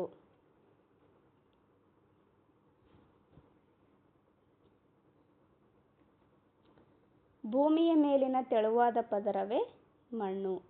ಮಣ್ಣು ಅಂದರೆ ಏನಂತ ಎಕ್ಸಾಮಲ್ಲಿ ಕೇಳೋದಿಲ್ಲ, ನಮ್ಗೆ ಗೊತ್ತಿರಬೇಕು ಅಂತ ಅಷ್ಟೇ. ಯಾಕಂದರೆ ನಾವು ಟೀಚರ್ ಆಗಿ ಪಾಠ ಮಾಡೋದಕ್ಕೆ ಹೋದಾಗ ಮಕ್ಕಳು ಕೇಳ್ಬೋದು, ಮಿಸ್ ಮಣ್ಣು ಯಾವ ಥರ ಆಗುತ್ತೆ, ಮಣ್ಣು ಅಂತ ಯಾವುದಕ್ಕೆ ಕರೀತಾರೆ ಅಂತ. ಭೂಮಿಯ ಮೇಲಿನ ತೆಳುವಾದ ಪದರ ಏನಿರುತ್ತಲ್ಲ ಅದುವೇ ಮಣ್ಣಾಗಿರುತ್ತೆ. ಕೃಷಿ ಅಭಿವೃದ್ಧಿಗೆ ಫಲವತ್ತಾದ ಮಣ್ಣು ಅತ್ಯಗತ್ಯವಾಗಿರುತ್ತೆ. ಕರ್ನಾಟಕದಲ್ಲಿ ವಿವಿಧ ಪ್ರಕಾರದ ಮಣ್ಣುಗಳಿದ್ದಾವೆ. ಎಷ್ಟು? 4 ವಿಧಗಳನ್ನಾಗಿ ವಿಂಗಡಣೆ ಮಾಡಲಾಗಿದೆ. ಫಸ್ಟ್ ಒಂದು ಕೆಂಪು ಮಣ್ಣು, ಕಪ್ಪು ಮಣ್ಣು, ಜಂಬಿಟ್ಟಿಗೆ ಮಣ್ಣು, ಕರಾವಳಿಯ ಮೆಕ್ಕಲು ಮಣ್ಣು. ಓಕೆ, ಒಂದೊಂದಾಗಿ ಮಣ್ಣುಗಳನ್ನು ನೋಡ್ತಾ ಹೋಗೋಣ. ಕೆಂಪು ಮಣ್ಣು, ಇದು ಗ್ರಾನೈಟ್, ನೀಸ್, ಶಿಲಾದ್ರವ್ಯಗಳಿಂದ ರೂಪುಗೊಂಡಿದ್ದು ಕಬ್ಬಿಣ ಆಕ್ಸೈಡ್ ಇರೋದ್ರಿಂದ ಈ ಮಣ್ಣು ಕೆಂಪಾಗಿರುತ್ತೆ. ನೋಡಿ, ಇದು ತುಂಬ ಸರಿ ಎಕ್ಸಾಮ್ಗೆ ಕೇಳಿದ್ದಾರೆ. ಕೆಂಪು ಮಣ್ಣು ಕೆಂಪಾಗಿರಲು ಕಾರಣ ಏನು ಅಂತ. ಯಾಕಂದರೆ ಈ ಮಣ್ಣಿನಲ್ಲಿ ಕಬ್ಬಿಣದ ಆಕ್ಸೈಡ್ ಇರೋದ್ರಿಂದ ಈ ಮಣ್ಣು ಕೆಂಪಾಗಿ ಕಂಡುಬರುತ್ತೆ. ಈ ಮಣ್ಣಿನಲ್ಲಿ ಗ್ರಾನೈಟ್ ಇರುತ್ತೆ, ನೀಸ್ ಶಿಲಾದ್ರವ್ಯಗಳಿಂದ ರೂಪುಗೊಂಡಿರುತ್ತೆ, ಹಾಗೆ ಕಬ್ಬಿಣದ ಆಕ್ಸೈಡ್ ಇರೋದು ಕಂಡುಬರುತ್ತೆ. ಈ ಮಣ್ಣಿನಲ್ಲಿ ಹೆಚ್ಚು ಸುಣ್ಣ ಮತ್ತು ಉಪ್ಪಿನಂಶವಿದ್ದು ಸಾವಯವ ಅಂಶ ಕಡಿಮೆ ಇದೆ. ನೋಡಿ, ಇದು ಹೇಳಿಕೆ ರೂಪದಲ್ಲಿ ಕೊಟ್ಟು ಬಿಡ್ತಾರೆ. ಈ ಮಣ್ಣಿನಲ್ಲಿ ಹೆಚ್ಚು ಸುಣ್ಣ ಮತ್ತು ಉಪ್ಪಿನ ಅಂಶವಿರುತ್ತೆ, ಹಾಗೆ ಇದೇನು ಸಾವಯವ ಅಂಶ ಕಡಿಮೆ ಇರುತ್ತೆ. ಈ ಮಣ್ಣು ಏನು ಸಾವಯವ ಅಂಶ ಕಡಿಮೆ ಇರುತ್ತೆ, ಹಾಗೆ ಹೆಚ್ಚು ಹಗುರ ತೆಳು ಪದರವುಳ್ಳ ಈ ಮಣ್ಣು ಅಷ್ಟೊಂದು ಫಲವತ್ತಾದುದಲ್ಲ. ಅಂದರೆ ಬೇರೆ ಮಣ್ಣುಗಳಿಗೆ ಹೋಲಿಸಿದರೆ ಈ ಮಣ್ಣು ಅಷ್ಟೊಂದು ಫಲವತ್ತಾದುದಲ್ಲ ಅಂತ ಕೊಟ್ಟಿದ್ದಾರೆ. ಓಕೆ, ಈ ಮಣ್ಣೇನು ತೇವಾಂಶ ಉಳಿಸಿಕೊಳ್ಳುವ ಸಾಮರ್ಥ್ಯವು ಕೂಡ ಕಡಿಮೆ ಆಗಿದೆ. ಫಾರ್ ಎಕ್ಸಾಂಪಲ್, ಇವಾಗ ಮಳೆ ಬಂದಿದೆ ಅಂತ ಇಟ್ಕೊಳ್ಳಿ. ನೈಟ್ ಮಳೆ ಬಂದರೆ ಬೆಳಗ್ಗೆ ಆಗಿರ್ಬೋದು ಅಥವಾ ಮಧ್ಯಾಹ್ನದ ಹೊತ್ತಿಗೆಲ್ಲ ಮತ್ತೆ ಆ ಮಣ್ಣು ಏನಾಗುತ್ತೆ, ತೇವಾಂಶವನ್ನು ಕಳೆದುಕೊಂಡು ಬಿಡುತ್ತೆ. ಅಂದರೆ ತುಂಬ ಕಡಿಮೆ ಸಮಯದವರೆಗೆ ಇದು ತೇವಾಂಶವನ್ನು ಹಿಡಿದಿಟ್ಕೊಳ್ಳುತ್ತೆ. ಆದ್ದರಿಂದ ತೇವಾಂಶ ಉಳಿಸಿಕೊಳ್ಳುವ ಸಾಮರ್ಥ್ಯ ಇದಕ್ಕೆ ಕಡಿಮೆ ಇದೆ. ಈ ಮಣ್ಣಿನಲ್ಲಿ ತೃಣಧಾನ್ಯಗಳಾದ ರಾಗಿ, ನವಣೆ, ಸಜ್ಜೆ, ಜೋಳ, ಹಾರಕ ಮತ್ತು ತಂಬಾಕು ಮತ್ತು ದ್ವಿದಳ ಧಾನ್ಯಗಳು ಮತ್ತು ನೆಲಗಡಲೆಗಳಂತಹ ಮಳೆ ಆಶ್ರಿತ ಬೆಳೆಗಳನ್ನು ಇಲ್ಲಿ ಬೆಳೆಯಬಹುದು. ನೀರಾವರಿ ಸೌಲಭ್ಯವಿರುವ ಕಡೆ ಭತ್ತ, ಕಬ್ಬು, ಆಲೂಗಡ್ಡೆ, ತರಕಾರಿಗಳು, ಬಾಳೆ, ತೆಂಗು, ಅಡಿಕೆ ಇತ್ಯಾದಿ ಬೆಳೆಯಲು ಯೋಗ್ಯವಾಗಿದೆ. ಅಂದರೆ ಎಲ್ಲಿ ನೀರಾವರಿ ಸೌಲಭ್ಯ ಇರುತ್ತೋ, ಫಾರ್ ಎಕ್ಸಾಂಪಲ್ ಹೊಲದಲ್ಲಿ ಬೋರ್ ಹಾಕಿರ್ತಾರೆ, ಇಲ್ಲ ಕೆನಲ್ಗಳಿರ್ತಾವಲ್ಲ, ಅಂಥ ಕಡೆ ಭತ್ತ ಬೆಳಿಬಹುದು, ಕಬ್ಬು, ಆಲೂಗಡ್ಡೆ, ತರಕಾರಿಗಳು, ಬಾಳೆ ತೋಟ, ಈ ರೀತಿಯಾಗಿ ತೆಂಗಿನ ತೋಟ, ಅಡಿಕೆ ತೋಟ ಈ ರೀತಿಯಾಗಿ ಬೆಳೆಯಲು ಯೋಗ್ಯವಾಗಿದೆ ಈ ಮಣ್ಣು. ತುಮಕೂರು, ಬೆಂಗಳೂರು ಗ್ರಾಮಾಂತರ, ರಾಮನಗರ, ಚಿಕ್ಕಬಳ್ಳಾಪುರ, ಕೋಲಾರ, ಚಾಮರಾಜನಗರ, ಮಂಡ್ಯ ಮತ್ತು ಮೈಸೂರು ಜಿಲ್ಲೆಗಳಲ್ಲಿ ಈ ಮಣ್ಣು ಹೆಚ್ಚಾಗಿ ಕಂಡುಬರುತ್ತೆ. ದಕ್ಷಿಣ ಕರ್ನಾಟಕ ಅಂತ ನೆನಪಲ್ಲಿಟ್ಕೊಳ್ಬಿಡ್ರಿ, ಯಾಕಂದರೆ ದಕ್ಷಿಣ ಕರ್ನಾಟಕ ಭಾಗದಲ್ಲಿ ಬರುತ್ತೆ ಇದೆಲ್ಲ. ತುಮಕೂರು, ಬೆಂಗಳೂರು ಗ್ರಾಮಾಂತರ, ರಾಮನಗರ ಆಗಿರಬಹುದು, ಚಿಕ್ಕಬಳ್ಳಾಪುರ, ಕೋಲಾರ, ಚಾಮರಾಜನಗರ, ಮಂಡ್ಯ, ಮೈಸೂರುಗಳಲ್ಲಿ ಅಂದರೆ ಕೆಂಪು ಮಣ್ಣು ಹೆಚ್ಚಾಗಿ ಇರೋದು ಕಂಡುಬರುತ್ತೆ. ಓಕೆ, ನೆಕ್ಸ್ಟು ಕಪ್ಪು ಮಣ್ಣು. ಇದು ಬಸಾಲ್ಟ್ ಶಿಲೆಯ ಶಿಥಿಲೀಕರಣದಿಂದಾಗಿದ್ದು ಇದರಲ್ಲಿ ಹೆಚ್ಚು ಮೆಗ್ನೀಸಿಯಂ, ಅಲ್ಯೂಮಿನಿಯಂ ಮತ್ತು ಕಬ್ಬಿಣದ ಆಕ್ಸೈಡ್ಗಳಿರ್ತವೆ. ನೋಡಿ, ಕಪ್ಪು ಮಣ್ಣಿನಲ್ಲಿ ಯಾವ್ಯಾವ ಇರ್ತವೆ? ಕಪ್ಪು ಮಣ್ಣಿನಲ್ಲಿ ಹೆಚ್ಚಾಗಿ ಮೆಗ್ನೀಸಿಯಂ, ಅಲ್ಯೂಮಿನಿಯಂ ಮತ್ತು ಕಬ್ಬಿಣದ ಆಕ್ಸೈಡ್ಗಳು ಹೆಚ್ಚಾಗಿರೋದು ಕಂಡುಬರುತ್ತೆ ಕಪ್ಪು ಮಣ್ಣಿನಲ್ಲಿ. ಅದೇ ಕೆಂಪು ಮಣ್ಣಿನಲ್ಲಿ ಅಂತ ಕೇಳಿದಾಗ ಕಬ್ಬಿಣದ ಆಕ್ಸೈಡ್ ಇರೋದ್ರಿಂದ ಇದು ಕೆಂಪಾಗಿ ಕಂಡುಬರುತ್ತೆ. ಬಟ್ ಇದರಲ್ಲಿ ಗ್ರಾನೈಟ್ ಕೂಡ ಇದೆ, ನೀಸ್ ಶಿಲಾದ್ರವ್ಯಗಳಿಂದ ಕೂಡ ಇದು ರಚಿತವಾಗಿದೆ ಈ ಮಣ್ಣು. ಕಪ್ಪು ಮಣ್ಣು ಅಂತ ಕೇಳಿದಾಗ ಹೆಚ್ಚು ಮೆಗ್ನೀಸಿಯಂ, ಅಲ್ಯೂಮಿನಿಯಂ, ಕಬ್ಬಿಣದ ಆಕ್ಸೈಡ್ಗಳು ಇರ್ತವೆ. ಸೊ ಕಪ್ಪು ಮಣ್ಣು ಯಾವ ರೀತಿಯಾಗಿ ರಚನೆಯಾಗಿದೆ ಅಂತಲೂ ಕೂಡ ಹಿಂದೆ ಎಕ್ಸಾಮಲ್ಲಿ ಕೇಳಿದ್ದಾರೆ ನೋಡಿ. ಇದು ಬಸಾಲ್ಟ್ ಶಿಲೆಯ ಶಿಥಿಲೀಕರಣದಿಂದ ಆಗಿದೆ. ಕಪ್ಪು ಮಣ್ಣು ಯಾವ ರೀತಿಯಾಗಿ ಆಗಿದೆ? ಬಸಾಲ್ಟ್ ಶಿಲೆಯ ಶಿಥಲೀಕರಣದಿಂದಾಗಿ ಕಪ್ಪು ಮಣ್ಣು ರಚನೆಯಾಗಿದೆ. ಹೀಗಾಗಿ ಇದರ ಬಣ್ಣ ಕಪ್ಪಾಗಿರುತ್ತೆ. ನೋಡಿ, ಕಪ್ಪು ಮಣ್ಣು ಕಪ್ಪಾಗಿರಲು ಕಾರಣ ಏನು? ಇದು ಬಸಾಲ್ಟ್ ಶಿಲೆಯ ಶಿಥಲೀಕರಣದಿಂದ ರಚನೆಯಾಗಿರೋದ್ರಿಂದ ಈ ಮಣ್ಣು ಕಪ್ಪಾಗಿರೋದು ಕಂಡುಬರುತ್ತೆ. ಇದನ್ನು ಎರೆಮಣ್ಣು ಅಂತಲೂ ಕರೀತಾರೆ ಅಥವಾ ಕಪ್ಪು ಹತ್ತಿ ಮಣ್ಣು ಅಂತಲೂ ಕೂಡ ಕರೀತಾರೆ. ಕಪ್ಪು ಹತ್ತಿ ಮಣ್ಣು ಅಂತ ಯಾಕೆ ಕರೀತಾರೆ ಅಂತಂದರೆ, ಹತ್ತಿ ಬೆಳೆಗೆ ಇದು ಅತ್ಯುತ್ತಮವಾಗಿರ್ತಕ್ಕಂಥ ಮಣ್ಣು ಆಗಿರೋದ್ರಿಂದ ಇದಕ್ಕೆ ಕಪ್ಪು ಹತ್ತಿ ಮಣ್ಣು ಅಂತಲೂ ಕರೀತಾರೆ. ಬ್ಲ್ಯಾಕ್ ಕಾಟನ್ ಸಾಯಿಲ್ ಅಂತಲೂ ಕರೀತಾರೆ. ನೋಡಿ, ಇಂಗ್ಲೀಷಲ್ಲೂ ನೆನಪಲ್ಲಿ ಇಟ್ಕೊಂಡ್ಬಿಡಿ. ಇದಕ್ಕೆ ಹೆಚ್ಚು ದಿನ ತೇವಾಂಶವನ್ನು ಹಿಡಿದಿಟ್ಟುಕೊಳ್ಳುವ ಗುಣವಿದೆ. ಕೆಂಪು ಮಣ್ಣು ಅಂತ ಬಂದಾಗ ತುಂಬ ಕಡಿಮೆ ಅವಧಿಯವರೆಗೆ ಅದು ತೇವಾಂಶವನ್ನು ಹಿಡಿದಿಟ್ಕೊಳ್ತಾ ಇತ್ತು. ಹೆಚ್ಚಿನ ಸಮಯದವರೆಗೆ ತೇವಾಂಶವನ್ನು ಹಿಡಿದಿಟ್ಟುಕೊಳ್ಳುವ ಸಾಮರ್ಥ್ಯ ಅದಕ್ಕೆ ಇರೋದಿಲ್ಲ. ಎರಡೂ ಒಂದೇ. ಕಡಿಮೆ ಹಿಡಿದಿಟ್ಕೊಳ್ಳುತ್ತೆ ಅನ್ನೋದು ಒಂದೇ, ಹೆಚ್ಚಿನ ಸಮಯದವರೆಗೆ ಅದು ತೇವಾಂಶವನ್ನು ಹಿಡಿದಿಟ್ಟುಕೊಳ್ಳೋದಿಲ್ಲ ಅಂತ ಅನ್ನೋದು ಒಂದೇ. ನೋಡಿ, ಪಾಯಿಂಟಲ್ಲಿ ಅರ್ಥ ಮಾಡ್ಕೊಂಡ್ಬಿಡಿ. ಸುಮ್ಮನೆ ಅದೊಂದು ಪಾಯಿಂಟ್ ಏನೋ ಗಟ್ಟಿ ಹೊಡೆಯೋದಲ್ಲ, ಅದನ್ನು ಅರ್ಥ ಮಾಡಿಕೊಂಡ್ರೆ ಎಕ್ಸಾಮಲ್ಲಿ ಯಾವುದೇ ಥರನಾಗಿ ಕ್ವಶನ್ಸ್ ಕೇಳಿದರೆ ನಮಗೆ ಈಸಿಯಾಗಿ ಅರ್ಥ ಆಗೋದಕ್ಕೆ ಸಾಧ್ಯ ಆಗುತ್ತೆ. ಓಕೆ, ಈ ಮಣ್ಣಿನಲ್ಲಿ ಹತ್ತಿ, ಜೋಳ, ಸೂರ್ಯಕಾಂತಿ, ಮೆಣಸಿನಕಾಯಿ, ಮೆಕ್ಕೆಜೋಳ, ಬೇಳೆಕಾಳುಗಳು, ಕಬ್ಬು, ಈರುಳ್ಳಿ ಮತ್ತು ಭತ್ತವನ್ನು ಬೆಳೆಯಲಾಗುತ್ತೆ. ಈ ಮಣ್ಣು ಉತ್ತರ ಕರ್ನಾಟಕದ ಜಿಲ್ಲೆಗಳಲ್ಲಿ ವ್ಯಾಪಕವಾಗಿ ಕಂಡುಬರುತ್ತೆ. ನೋಡಿ, ಅದಕ್ಕೆ ಕೆಂಪು ಮಣ್ಣು ಅಂತ ಕೇಳಿದಾಗ ಆಲ್ಮೋಸ್ಟ್ ದಕ್ಷಿಣ ಕರ್ನಾಟಕದ ಜಿಲ್ಲೆಗಳಿದ್ವು. ಇಲ್ಲೇನೋ ಉತ್ತರ ಕರ್ನಾಟಕದ ಜಿಲ್ಲೆಗಳಲ್ಲಿ ವ್ಯಾಪಕವಾಗಿ ಹರಡಿದೆ. ನೋಡಿ, ಎಕ್ಸಾಮಲ್ಲಿ ಕೇಳಬಹುದು, ಉತ್ತರ ಕರ್ನಾಟಕದ ಜಿಲ್ಲೆಗಳಲ್ಲಿ ಹೆಚ್ಚಾಗಿ ಯಾವ ಮಣ್ಣು ಕಂಡುಬರುತ್ತೆ ಅಂತ. ಇಲ್ಲ, ಕಪ್ಪು ಮಣ್ಣು ಹೆಚ್ಚಾಗಿ ಯಾವ ಭಾಗದಲ್ಲಿ ಕಂಡುಬರುತ್ತೆ ಅಂತಲೂ ಕೂಡ ಕೇಳಬಹುದು. Okay, next. ಓಕೆ, ಈ ಮಣ್ಣು ಆಯಿತು. ಧಾರವಾಡ, ಗದಗ, ಬಳ್ಳಾರಿ, ಕೊಪ್ಪಳ, ಕಲಬುರಗಿ, ಯಾದಗಿರಿ, ಬಾಗಲಕೋಟೆ, ಬೆಳಗಾವಿ, ಚಿತ್ರದುರ್ಗ ಮತ್ತು ಚಾಮರಾಜನಗರ ಜಿಲ್ಲೆಗಳಲ್ಲಿ ಕಪ್ಪು ಮಣ್ಣಿನ ಹಂಚಿಕೆ ಆಗಿದೆ. ನೋಡಿ, ಯಾವ್ದ್ಯಾವ್ದಂತ ನೆನಪಲ್ಲಿ ಇಟ್ಕೊಂಡ್ಬಿಡಿ. ಬಳ್ಳಾರಿನಲ್ಲಿ ಈ ಮಣ್ಣು ಕಂಡುಬರುತ್ತಾ, ಈ ರೀತಿಯಾಗಿ ಕೇಳೋದಿಲ್ಲ. ಹೇಳಿಕೆ ರೂಪದಲ್ಲಿ ಕೊಟ್ಟಾಗ ಇದೊಂದು ಪಾಯಿಂಟ್ ಹಾಕಿಬಿಡ್ತಾರೆ. ಹಂಗೆ ಉತ್ತರ ಕರ್ನಾಟಕದಲ್ಲಿ ಜಾಸ್ತಿ ಕಂಡುಬರುತ್ತೆ, ಇಲ್ಲ ಉತ್ತರ ಕರ್ನಾಟಕದಲ್ಲಿ ಈ ಮಣ್ಣು ತುಂಬ ವಿರಳವಾಗಿ ಕಂಡುಬರುತ್ತೆ ಅಂತಲೂ ಕೊಡ್ಬೋದು. ಸೊ ಅದಕ್ಕೆ ನಿಮಗೆ ಈ ರೀತಿಯಾಗಿ ನೆನಪಲ್ಲಿ ಇಟ್ಕೊಂಡ್ಬಿಡಿ. ಧಾರವಾಡ, ಗದಗ, ಬಳ್ಳಾರಿ, ಕೊಪ್ಪಳ, ಕಲಬುರಗಿ, ಯಾದಗಿರಿ, ಬಾಗಲಕೋಟೆ, ಬೆಳಗಾವಿ, ಚಿತ್ರದುರ್ಗ, ಚಾಮರಾಜನಗರ ಜಿಲ್ಲೆಗಳಲ್ಲಿ ಈ ಮಣ್ಣಿನ ಹಂಚಿಕೆ ಆಗಿದೆ. ಓಕೆ, ನೆಕ್ಸ್ಟ್ ಜಂಬಿಟ್ಟಿಗೆ ಮಣ್ಣು.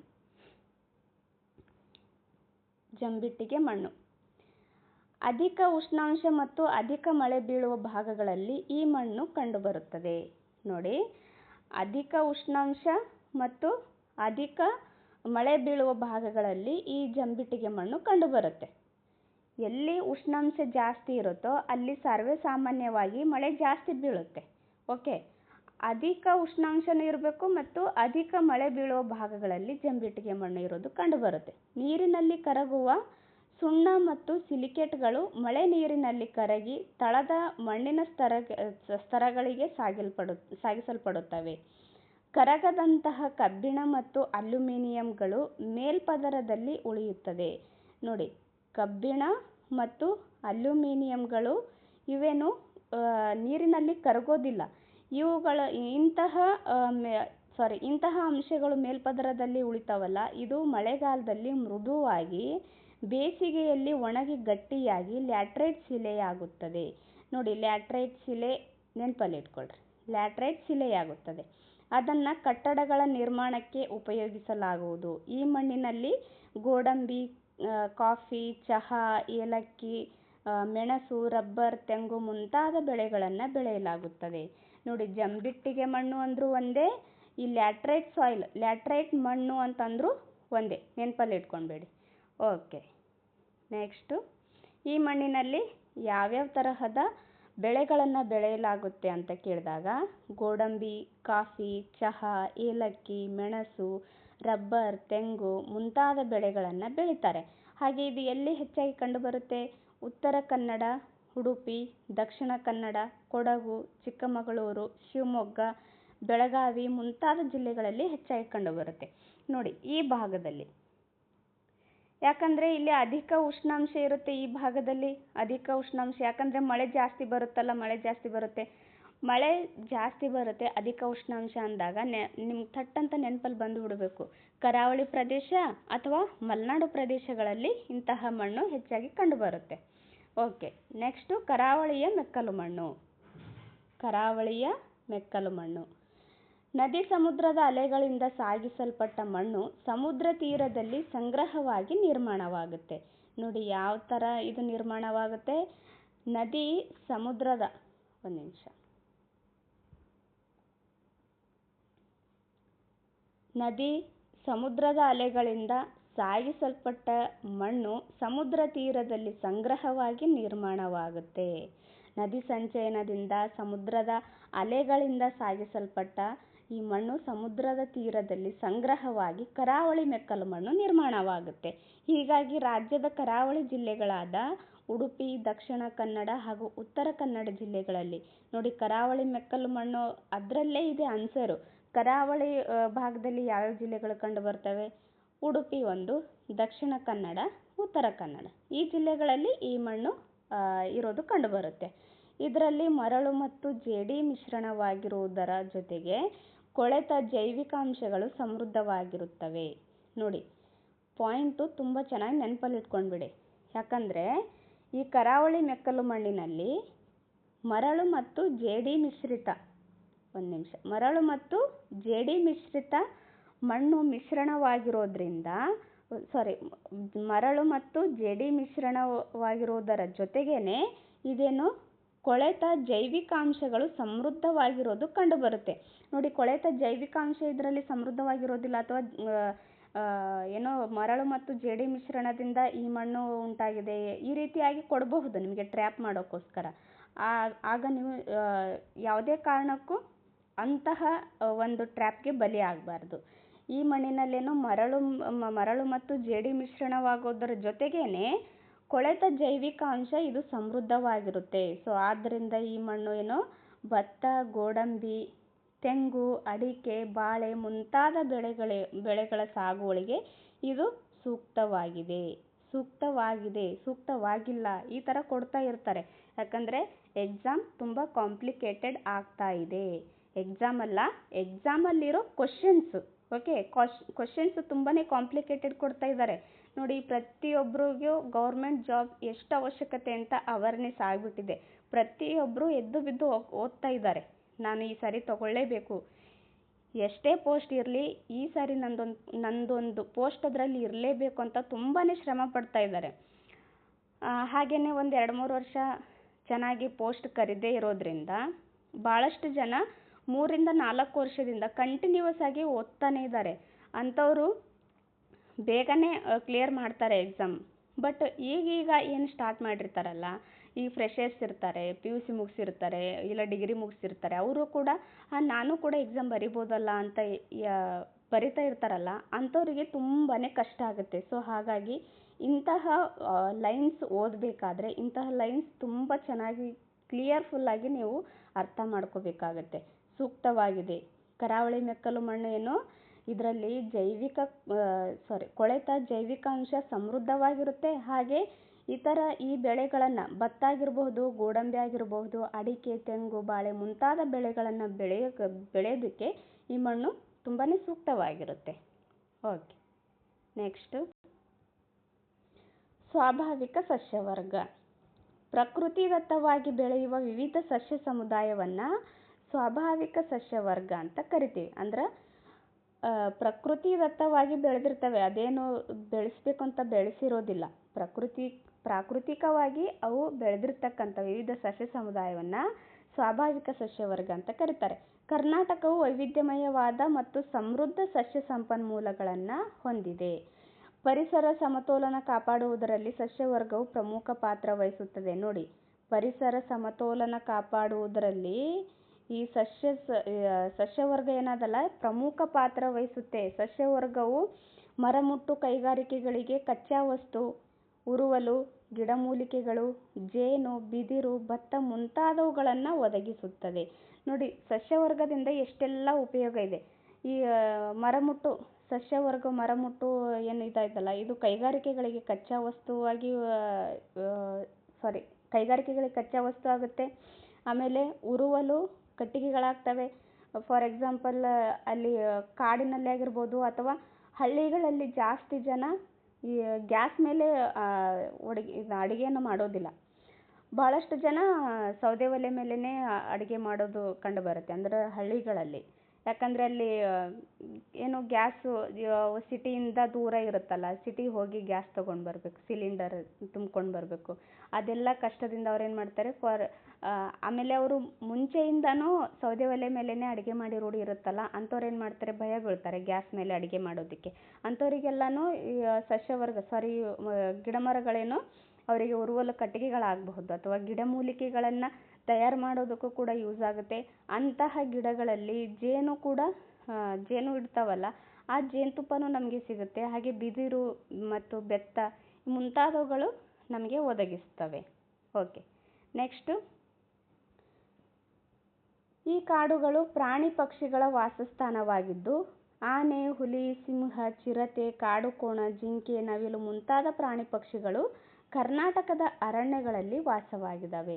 ನೋಡಿ, ಕಾಡು ಅಂತ ನೆನಪಾದ್ರೇ ಅದರಲ್ಲಿ ಯಾವ್ಯಾವ ಪ್ರಾಣಿಗಳಿರ್ತವೆ ಅನ್ನೋದು ನಮಗೆ ತಟ್ಟಂತ ಕಣ್ಮುಂದೆ ಬಂದ್ಬಿಡುತ್ತಲ್ಲ.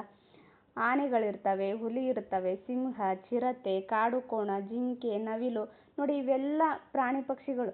ಕೇವಲ ಮನುಷ್ಯರು ಮಾತ್ರ ಇದ್ದರೆ ಪರಿಸರ ಸಮತೋಲನ ಆಗೋದಿಲ್ಲ, ನೆನಪಲ್ಲಿ ಇಟ್ಕೊಂಡ್ಬಿಡಿ. ಎಲ್ಲನೂ ಇರಬೇಕು. ನೋಡಿ, ಆನೆ ಹೆಚ್ಚಾಗಿ ಡೇಂಜರ್ ಇಲ್ಲ, ಹುಲಿ, ಸಿಂಹ, ಚಿರತೆ ತುಂಬಾ ಡೇಂಜರ್, ಇವು ಇರಬಾರ್ದು ಅಂತಂದರೆ ತಪ್ಪು. ಆನೆನೂ ಇರಬೇಕು, ಹುಲಿ, ಸಿಂಹಗಳು, ಚಿರತೆಗಳು ಇರಬೇಕು, ಎಲ್ಲ ಜಿಂಕೆ, ನವಿಲು, ಪ್ರಾಣಿ ಪಕ್ಷಿ ಎಲ್ಲನೂ ಕೂಡ ಇರಬೇಕು. ಆಗ ಮಾತ್ರ ಪರಿಸರ ಸಮತೋಲನವಾಗಿರೋದಕ್ಕೆ ಸಾಧ್ಯ ಆಗುತ್ತೆ. ಓಕೆ, ಮನರಂಜನಾ ಮತ್ತು ಪ್ರವಾಸಿ ಕೇಂದ್ರಗಳನ್ನು ಸೃಷ್ಟಿಸುತ್ತವೆ. ಈ ಕಾಡುಗಳೇನಾಗ್ತವೆ, ಮನರಂಜನಾ ಸ್ಥಳಗಳಾಗಿ ಮಾರ್ಪಾಡ್ತವೆ, ಹಾಗೆ ಪ್ರವಾಸಿ ಕೇಂದ್ರಗಳನ್ನು ಕೂಡ ಸೃಷ್ಟಿ ಮಾಡ್ತವೆ. ಪರಿಸರ ಮಾಲಿನ್ಯವನ್ನು ನಿಯಂತ್ರಣ ಕೂಡ ಮಾಡ್ತವೆ. ಕರ್ನಾಟಕದ ಕಾಡುಗಳಲ್ಲಿ ವಿಶೇಷವಾಗಿ ಶ್ರೀಗಂಧದ ಮರಗಳು ಬೆಳೆಯುತ್ತವೆ. ನೋಡಿ, ಶ್ರೀಗಂಧದ ಮರಗಳು ಕರ್ನಾಟಕದಲ್ಲಿ ವಿಶೇಷವಾಗಿ ಬೆಳೀತಕ್ಕಂಥ ಮರ. ಓಕೆ, ಇದರಿಂದ ಸುಗಂಧ ದ್ರವ್ಯ, ಕುಸುರಿ ಕೆಲಸದ ಕುಶಲ ವಸ್ತುಗಳು, ಸಾಬೂನು, ಔಷಧಿಗಳನ್ನು ತಯಾರು ಮಾಡಲಾಗುತ್ತೆ. ಇವು ವಿಶ್ವವಿಖ್ಯಾತವಾಗಿದ್ದು ವಿದೇಶೀಯ ಅಪಾರವಾದ ಬೇಡಿಕೆ ಪೂರೈಸುವುದಲ್ಲದೆ ವಿದೇಶಗಳಿಗೂ ರಫ್ತು ಮಾಡಲಾಗುತ್ತೆ. ನೋಡಿ, ವಿದೇಶೀಯ ಅನ್ನಲ್ಲ, ದೇಶೀಯ ಅಪಾರವಾದ ಬೇಡಿಕೆಯನ್ನು ಪೂರೈಸುವುದಲ್ಲದೇ ವಿದೇಶಗಳಿಗೂ ಕೂಡ ಇವುಗಳು ರಫ್ತಾಗ್ತವೆ. ನೋಡಿ, ನಮ್ಮ ಕರ್ನಾಟಕದಲ್ಲಿ ಯಾವ ರೀತಿಯಾದ ಮರ ಬೆಳೆಯುತ್ತದೆ, ತುಂಬಾ ಇಂಪಾರ್ಟೆಂಟು. ಶ್ರೀಗಂಧದ ಮರ ಕರ್ನಾಟಕದಲ್ಲಿ ಬೆಳೀತಕ್ಕಂಥ ವಿಶೇಷ ಮರ. ಇದರಿಂದ ಸುಗಂಧ ದ್ರವ್ಯನ ತಯಾರು ಮಾಡ್ತಾರೆ, ಕುಸುರಿ ಕೆಲಸದ ಕುಶಲ ವಸ್ತುಗಳು, ಹಾಗೆ ಸಾಬೂನು, ಔಷಧಿಗಳು ಏನೆಲ್ಲ ತಯಾರು ಮಾಡ್ತಾರೆ. ಹಾಗೆ ಇದೇನು ನಮ್ಮ ದೇಶದಲ್ಲಿ ಇರ್ತಕ್ಕಂಥ ಬೇಡಿಕೆಗಳನ್ನ ಪೂರೈಸೋದಲ್ಲದೆ ವಿದೇಶಗಳಿಗೂ ಕೂಡ ಇದನ್ನು ರಫ್ತು ಮಾಡಲಾಗುತ್ತೆ. ಆದ್ದರಿಂದ ಕರ್ನಾಟಕವು ಶ್ರೀಗಂಧದ ನಾಡು ಅಂತ ಕರೀತಾರೆ. ಇದು ಇಂಪಾರ್ಟೆಂಟ್, ಕರ್ನಾಟಕವನ್ನು ಶ್ರೀಗಂಧದ ನಾಡು ಅಂತ ಕರೀತಾರೆ. ಓಕೆ, ನೆಕ್ಸ್ಟು ಸಸ್ಯವರ್ಗದ ವಿಧಗಳು. ಸಸ್ಯವರ್ಗದಲ್ಲಿ ಎಷ್ಟು ವಿಧಗಳಿದ್ದಾವೆ ನೋಡಿ, ನಿತ್ಯ ಹರಿದ್ವರ್ಣದ ಕಾಡುಗಳು, ಎಲೆ ಉದುರಿಸುವ ಸಸ್ಯವರ್ಗ, ಮಿಶ್ರ ಬಗೆಯ ಕಾಡುಗಳು, ಕುರುಚಲು ಸಸ್ಯವರ್ಗ ಮತ್ತು ಹುಲ್ಲುಗಾವಲು ಅಂತೇಳಿ 4 ಪ್ರಕಾರವಾಗಿ ವಿಂಗಡಣೆಯನ್ನು ಮಾಡಿದ್ದಾರೆ. ನೋಡಿ, ಇದೇನು ಮೇಲೆ ಅದೇನಷ್ಟು ಇಂಪಾರ್ಟೆಂಟ್ ಅಲ್ಲ. ಮಳೆಯ ಪ್ರಮಾಣ, ಭೂ ಸ್ವರೂಪ ಹಾಗೂ ಮಣ್ಣಿನ ಲಕ್ಷಣಗಳನ್ನು ಆಧರಿಸಿ ಕರ್ನಾಟಕದ ಸ್ವಾಭಾವಿಕ ಸಸ್ಯವರ್ಗವನ್ನು ವಿಂಗಡಿಸಲಾಗಿದೆ. ಯಾವ ಪ್ರಕಾರವಾಗಿ? ಮಳೆಯ ಪ್ರಮಾಣ ಆಗಿರಬಹುದು, ಭೂ ಸ್ವರೂಪ ಆಗಿರಬಹುದು, ಮಣ್ಣಿನ ಲಕ್ಷಣಗಳನ್ನು ಆಧರಿಸಿ ಕರ್ನಾಟಕದಲ್ಲಿ 4 ಪ್ರಕಾರದ ಸಸ್ಯವರ್ಗವನ್ನಾಗಿ ವಿಂಗಡಣೆಯನ್ನು ಮಾಡಲಾಗಿದೆ. ಓಕೆ, ಒಂದೊಂದಾಗಿ ನೋಡ್ತಾ ಹೋಗೋಣ. ನಿತ್ಯ ಹರಿದ್ವರ್ಣ ಕಾಡುಗಳು. ನೋಡಿ, ನಿತ್ಯ ಹರಿದ್ವರ್ಣ ಕಾಡುಗಳು ಯಾವ ಪ್ರಕಾರದಾಗಿದೆ? ಸುಮಾರು 250 ಸೆಂಟಿಮೀಟರ್ಗಳಿಗೂ ಅಧಿಕ ವಾರ್ಷಿಕ ಮಳೆ ಬೀಳುವ ಭಾಗಗಳಲ್ಲಿ ಈ ಕಾಡುಗಳು ಬೆಳೆಯುತ್ತವೆ. ಎಲ್ಲಿ ಬೆಳೀತವೆ ಇಂತಹ ಕಾಡುಗಳು? ವಾರ್ಷಿಕವಾಗಿ 250 ಸೆಂಟಿಮೀಟರ್ಗಿಂತನೂ ಅಧಿಕ ವಾರ್ಷಿಕ ಮಳೆ ಬೀಳುತ್ತಲ್ಲ, ಅಂತಹ ಕಡೆಗಳಲ್ಲಿ ನಿತ್ಯ ಹರಿದ್ವರ್ಣ ಕಾಡುಗಳು ಕಂಡುಬರ್ತವೆ. ಅಧಿಕ ಮಳೆ ಮತ್ತು ಅಧಿಕ ಉಷ್ಣಾಂಶಗಳಿಂದ ಅಲ್ಲಿ ಮರಗಳು ಎತ್ತರವಾಗಿ ಹಾಗೂ ದಟ್ಟವಾಗಿ ಬೆಳೆಯುತ್ತವೆ. ನೋಡಿ, ನಿತ್ಯ ಹರಿದ್ವರ್ಣ ಕಾಡುಗಳು ಯಾವಾಗಲೂ ಎತ್ತರವಾಗಿ ಮತ್ತು ದಟ್ಟವಾಗಿರ್ತವೆ. ಯಾಕೆ ಅಂತ ಕೇಳಬಹುದು ಎಕ್ಸಾಮಲ್ಲಿ. ಯಾಕಂದರೆ ಇಲ್ಲಿ ಅಧಿಕ ಮಳೆ ಬೀಳುತ್ತೆ, ಹಾಗೆ ಅಧಿಕ ಉಷ್ಣಾಂಶದಿಂದ ಕೂಡಿರುತ್ತೆ. ಸೊ ಹಾಗಾಗಿ ಇಲ್ಲಿನ ಮರಗಳು ಎತ್ತರವಾಗಿ ಹಾಗೂ ದಟ್ಟವಾಗಿ ಬೆಳಿತವೆ. ಈ ಕಾಡುಗಳು ದುರ್ಗಮವಾಗಿದ್ದು ಕೆಲವು ಕಡೆ ಸೂರ್ಯನ ಕಿರಣಗಳು ನೆಲಕ್ಕೆ ತಲುಪುವುದಿಲ್ಲ. ಯಾಕಂದರೆ ದಟ್ಟವಾಗಿರ್ತಾವಲ್ಲ ಅರಣ್ಯಗಳು, ಆದ್ದರಿಂದ ಸೂರ್ಯನ ಕಿರಣಗಳು ನೆಲಕ್ಕೆ ತಾಗೋದಿಲ್ಲ. ಇಲ್ಲಿ ಪ್ರಮುಖವಾಗಿ ಬೀಟೆ, ತೇಗ, ಮತ್ತಿ, ನಂದಿ, ಧೂಪ, ಹೊನ್ನೆ, ಹೆಬ್ಬಲಸು ಮುಂತಾದ ಎತ್ತರದ ಮರಗಳು ಬೆಳಿತವೆ. ನೋಡಿ ಇಲ್ಲಿ ಬೆಳೀತಕ್ಕಂಥ ಮರಗಳು ಯಾವ್ಯಾವು? ಬೀಟೆ, ತೇಗ, ಮತ್ತಿ, ನಂದಿ, ಧೂಪ, ಹೊನ್ನೆ, ಹೆಬ್ಬಲಸು ಮುಂತಾದ ಎತ್ತರದ ಮರಗಳು ಇಲ್ಲಿ ಬೆಳಿತವೆ. ಓಕೆ. ಮರಗಳ ಅಡಿಯಲ್ಲಿ ದಟ್ಟ ಪೊದೆ ಸಸ್ಯಗಳು ಬೆಳಿತವೆ. ಪೊದೆ ಸಸ್ಯಗಳು ಕೂಡ ಬೆಳಿತವೆ ಮರದ ಕೆಳಗೆ. ಓಕೆ. ಅನೇಕ ರೀತಿಯ ಸಾಂಬಾರ್ ಪದಾರ್ಥಗಳು, ಲವಂಗ, ಏಲಕ್ಕಿ, ದಾಲ್ಚಿನ್ನಿ, ಔಷಧಿ ಸಸ್ಯಗಳು ಇಲ್ಲಿ ಹೇರಳವಾಗಿ ಬೆಳಿತವೆ. ಇಂತಹ ಕಾಡುಗಳು ಉತ್ತರ ಕನ್ನಡ, ಉಡುಪಿ, ದಕ್ಷಿಣ ಕನ್ನಡ, ಶಿವಮೊಗ್ಗ, ಹಾಸನ, ಚಿಕ್ಕಮಗಳೂರು, ಚಾಮರಾಜನಗರ ಮತ್ತು ಕೊಡಗು ಜಿಲ್ಲೆಗಳಲ್ಲಿ ಕಂಡುಬರ್ತವೆ. ನೋಡಿ ಯಾವ್ಯಾವ ಜಿಲ್ಲೆಗಳಲ್ಲಿ ನಿತ್ಯ ಹರಿದ್ವರ್ಣ ಕಾಡುಗಳು ಹೆಚ್ಚಾಗಿ ಕಂಡುಬರುತ್ತೆ ಅಂತ ಕೇಳಿದಾಗ ಉತ್ತರ ಕನ್ನಡ, ಉಡುಪಿ, ದಕ್ಷಿಣ ಕನ್ನಡ, ಶಿವಮೊಗ್ಗ, ಹಾಸನ, ಚಿಕ್ಕಮಗಳೂರು, ಚಾಮರಾಜನಗರ ಮತ್ತು ಕೊಡಗು ಜಿಲ್ಲೆಗಳಲ್ಲಿ ಕಂಡುಬರ್ತವೆ. ಓಕೆ. ನೋಡಿ ಇಲ್ಲಿ ಮ್ಯಾಪ್ ನೋಡಿದರೂ ನಿಮಗೆ ಗೊತ್ತಾಗ್ಬೋದು. ನಿತ್ಯ ಹರಿದ್ವರ್ಣ ಕಾಡುಗಳು ಎಲ್ಲೆಲ್ಲಿ ಕಂಡುಬರುತ್ತೆ ನೋಡಿ, ಇಲ್ಲಿದೆ ನಿತ್ಯ ಹರಿದ್ವರ್ಣ ಕಾಡುಗಳು. ಓಕೆ, ಒಂದು ನಿಮಿಷ. ಇದು ನಿತ್ಯ ಹರಿದ್ವರ್ಣ ಕಾಡುಗಳು. ನೆಕ್ಸ್ಟು ಮಿಶ್ರ ಬಗೆಯ ಕಾಡುಗಳಿದೆ. ಮಿಶ್ರ ಬಗೆಯ ಕಾಡುಗಳು ಎಲ್ಲಿದೆ? ಇಲ್ಲಿದೆ ಮಿಶ್ರ ಬಗೆಯ ಕಾಡುಗಳು. ಓಕೆ. ನೆಕ್ಸ್ಟು ಎಲೆ ಉದುರುವ ಕಾಡುಗಳು. ಎಲೆ ಉದುರುವ ಕಾಡುಗಳು ಎಲ್ಲೆಲ್ಲಿ ಕಂಡುಬರುತ್ತೆ? ಇಲ್ಲಿದೆ ನೋಡಿ ಎಲೆ ಉದುರುವ ಕಾಡುಗಳು. ಅಂದರೆ ಈ ಭಾಗದಲ್ಲಿ ಯಾವ್ಯಾವ ಜಿಲ್ಲೆಗಳು ಬರ್ತವೆ ಅನ್ನೋದು ನಿಮಗೆ ಗೊತ್ತಾಗಿರಬೇಕು. ಓಕೆ. ನೆಕ್ಸ್ಟು ಕುರುಚಲು ಸಸ್ಯವರ್ಗ. ನೋಡಿ ಕುರುಚಲು ಸಸ್ಯವರ್ಗ ಇದೆಲ್ಲ ಅಂದರೆ ಹಾಫ್ ಆಫ್ ದಿ ಕರ್ನಾಟಕ, ಹಾಫ್ಗಿಂತ ಜಾಸ್ತಿನೇ ಇದೆ. ಕರ್ನಾಟಕದ ಅರ್ಧಕ್ಕಿಂತ ಹೆಚ್ಚು ಜಿಲ್ಲೆಗಳಲ್ಲಿ ಕುರುಚಲು ಸಸ್ಯವರ್ಗ ಇರೋದು ಕಂಡುಬರುತ್ತೆ. ಯಾಕಂದರೆ ಇಲ್ಲೆಲ್ಲ ಕೊಟ್ಟಿದ್ದಾರೆ ನೋಡಿ, ಇದೆಲ್ಲ ಕುರುಚಲು ಸಸ್ಯವರ್ಗ ಇಲ್ಲಿ ಬೆಳಿತವೆ. ಓಕೆ, ಇಷ್ಟು. ಮಿಶ್ರ ಬಗೆಯ ಕಾಡುಗಳು ಇಲ್ಲಿ ಕೂಡ ಬೆಳಿತವೆ ನೋಡಿ, ಕರಾವಳಿ ಪ್ರದೇಶಗಳ ಕಡೆ. ಓಕೆ, ಇಷ್ಟು. ಮ್ಯಾಪ್ ನೋಡಿಕೊಂಡ್ರೂ ನಿಮಗೆ ಹೆಲ್ಪ್ ಆಗುತ್ತೆ. ಓಕೆ. ನೆಕ್ಸ್ಟ್ ಎಲೆ ಉದುರಿಸುವ ಸಸ್ಯವರ್ಗ. ಚಳಿಗಾಲದ ತರುವಾಯ ತೇವಾಂಶದ ಕೊರತೆಯಿಂದಾಗಿ ಮರಗಳ ಎಲೆಗಳು ಉದುರುತ್ತವೆ ಮತ್ತೆ ವಸಂತ ಋತುವಿನಲ್ಲಿ ಚಿಗುರುತ್ತವೆ. ಅಂದರೆ ಒಂದು ಕಾಲದಲ್ಲಿ ಒಂದು ಟೈಮ್ ಅಂತ ಇರುತ್ತೆ, ಅಂಥ ಟೈಮಲ್ಲಿ ಮರಗಳು ತಮ್ಮ ಎಲೆಗಳನ್ನು ಉದುರಿಸ್ತವೆ. ನೋಡಿ ಇದು ಕೂಡ ಎಕ್ಸಾಮಲ್ಲಿ ಕೇಳಿದ್ದಾರೆ, ಮರಗಳು ತಮ್ಮ ಎಲೆಗಳನ್ನು ಉದುರಿಸ್ತಾವಲ್ಲ ಇದಕ್ಕೆ ಕಾರಣ ಏನು ಅಂತ. ಯಾಕಂದರೆ ಆ ಮರಗಳು ತಮ್ಮ ತೇವಾಂಶವನ್ನು ಹಿಡಿದಿಟ್ಟುಕೊಳ್ಳೋ ಸಲುವಾಗಿ ಎಲೆಗಳನ್ನು ಉದುರಿಸ್ತವೆ. ಯಾಕಂದರೆ ಎಲೆಗಳು ಕೂಡ ತೇವಾಂಶವನ್ನು ಹೀರ್ಕೊತಾವಲ್ಲ, ಆದ್ದರಿಂದ ಆ ಎಲೆಗಳನ್ನು ಉದುರಿಸಿದ್ರೆ ತೇವಾಂಶ ಅದಕ್ಕೆ ಜಾಸ್ತಿ ಹಿಡಿದಿಟ್ಕೊಳ್ಳೋ ಶಕ್ತಿ ಸಿಗುತ್ತೆ. ಸೊ ಹಾಗಾಗಿ ಆ ಮರಗಳು ಎಲೆಗಳನ್ನು ಉದುರಿಸ್ತವೆ. ಓಕೆ, ಇವುಗಳನ್ನು ಎಲೆ ಉದುರಿಸುವ ಸಸ್ಯವರ್ಗ ಅಂತ ಕರೀತಾರೆ. ಯಾಕಂದರೆ ಒಂದು ಋತುವಿನಲ್ಲಿ ಚಳಿಗಾಲದ ತರುವಾಯ ತೇವಾಂಶದ ಕೊರತೆಯಿಂದಾಗಿ ಮರಗಳ ಎಲೆಗಳು ಉದುರುತ್ತವೆ. ಮತ್ತು ವಸಂತ ಋತು ಬರುತ್ತಲ್ಲ, ಆಗ ಈ ಎಲೆಗಳೇನಾಗ್ತವೆ ಮತ್ತೆ ಚಿಗುರುತ್ತವೆ. ವಾರ್ಷಿಕ 60ರಿಂದ 120 ಸೆಂಟಿಮೀಟರ್ ಮಳೆ ಬೀಳುವ ಭಾಗಗಳಲ್ಲಿ ಇಂತಹ ಸಸ್ಯವರ್ಗ ಇದೆ. ಎಷ್ಟು? ವಾರ್ಷಿಕವಾಗಿ 60ರಿಂದ 120 ಸೆಂಟಿಮೀಟರ್. ಅಲ್ಲಿ ನಿತ್ಯ ಹರಿದ್ವರ್ಣ ಕಾಡುಗಳಲ್ಲಿ 250+ ಇತ್ತು. ಓಕೆ, 250+ ಸೆಂಟಿಮೀಟರ್ ವಾರ್ಷಿಕವಾಗಿ ಮಳೆ ಬೀಳುತ್ತಲ್ಲ ಅಂಥ ಭಾಗದಲ್ಲಿ ಬೆಳೀತಕ್ಕಂಥ ಮರಗಳನ್ನು ನಿತ್ಯ ಹರಿದ್ವರ್ಣ ಮರಗಳಾಗಿರ್ತವೆ. ಓಕೆ, ಇದೇನು 60ರಿಂದ 120 ಸೆಂಟಿಮೀಟರ್ ವಾರ್ಷಿಕ ಮಳೆ.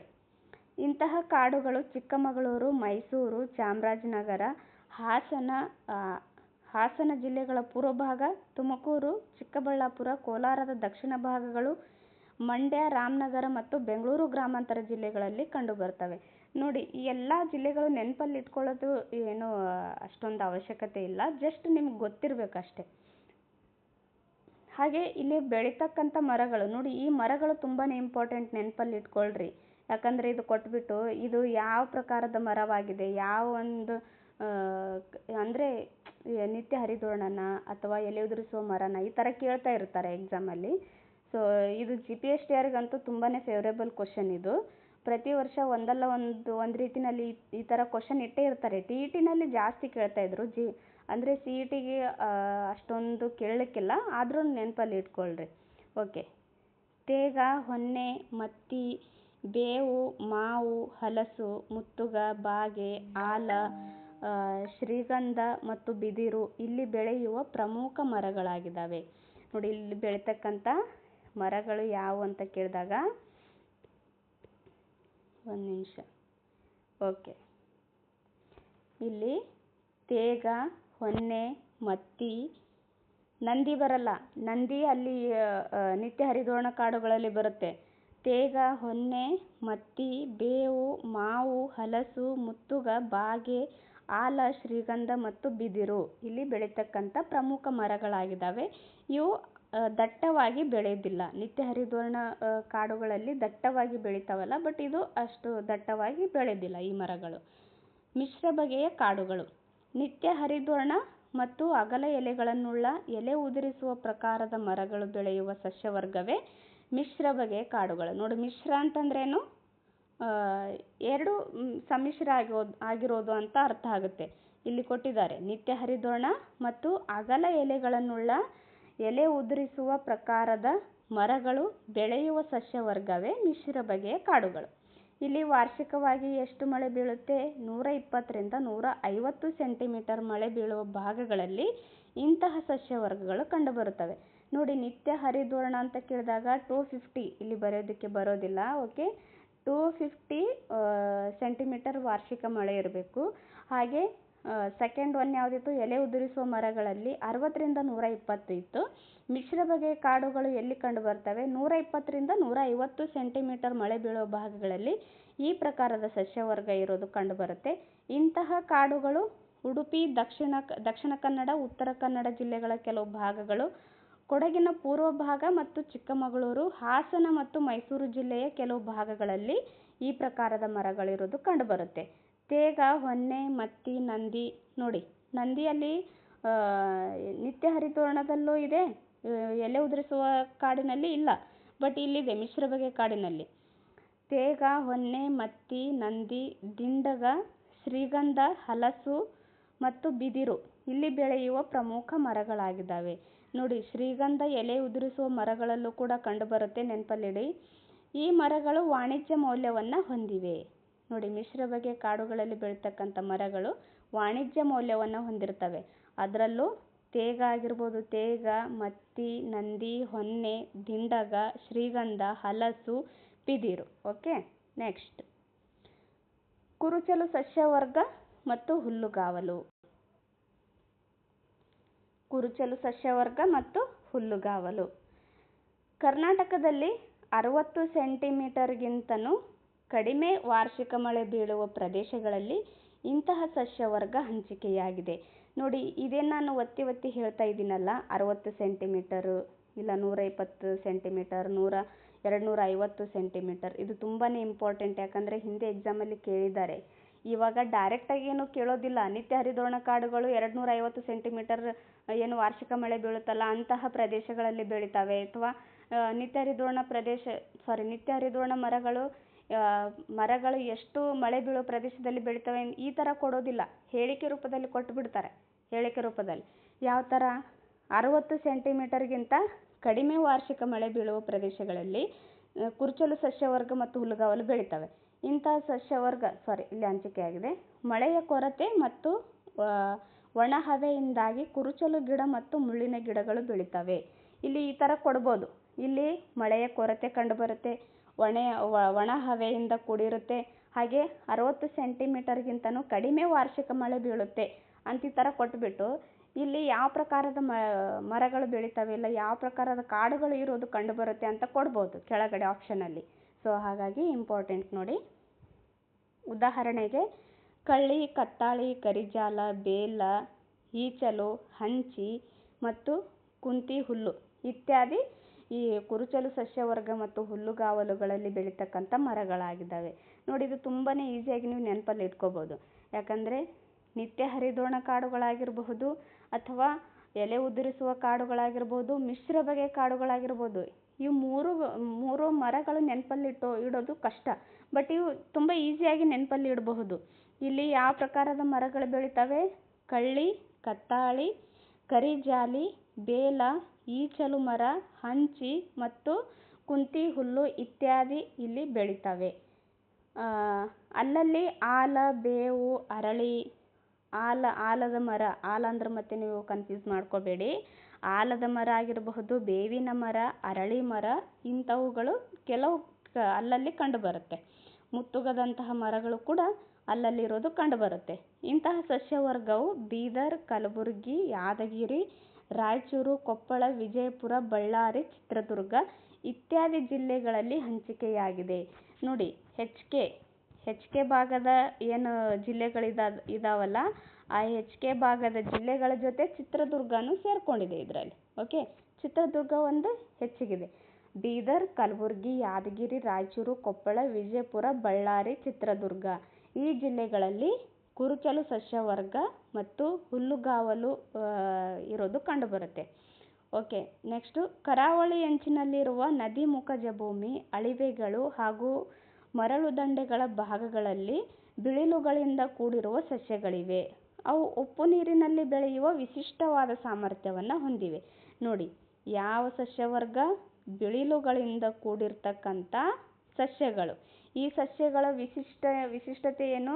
ಇವು ಉಪ್ಪು ನೀರಿನಲ್ಲಿ ಬೆಳೆಯುವ ವಿಶಿಷ್ಟ ಸಾಮರ್ಥ್ಯವನ್ನು ಹೊಂದಿದ್ದಾವೆ.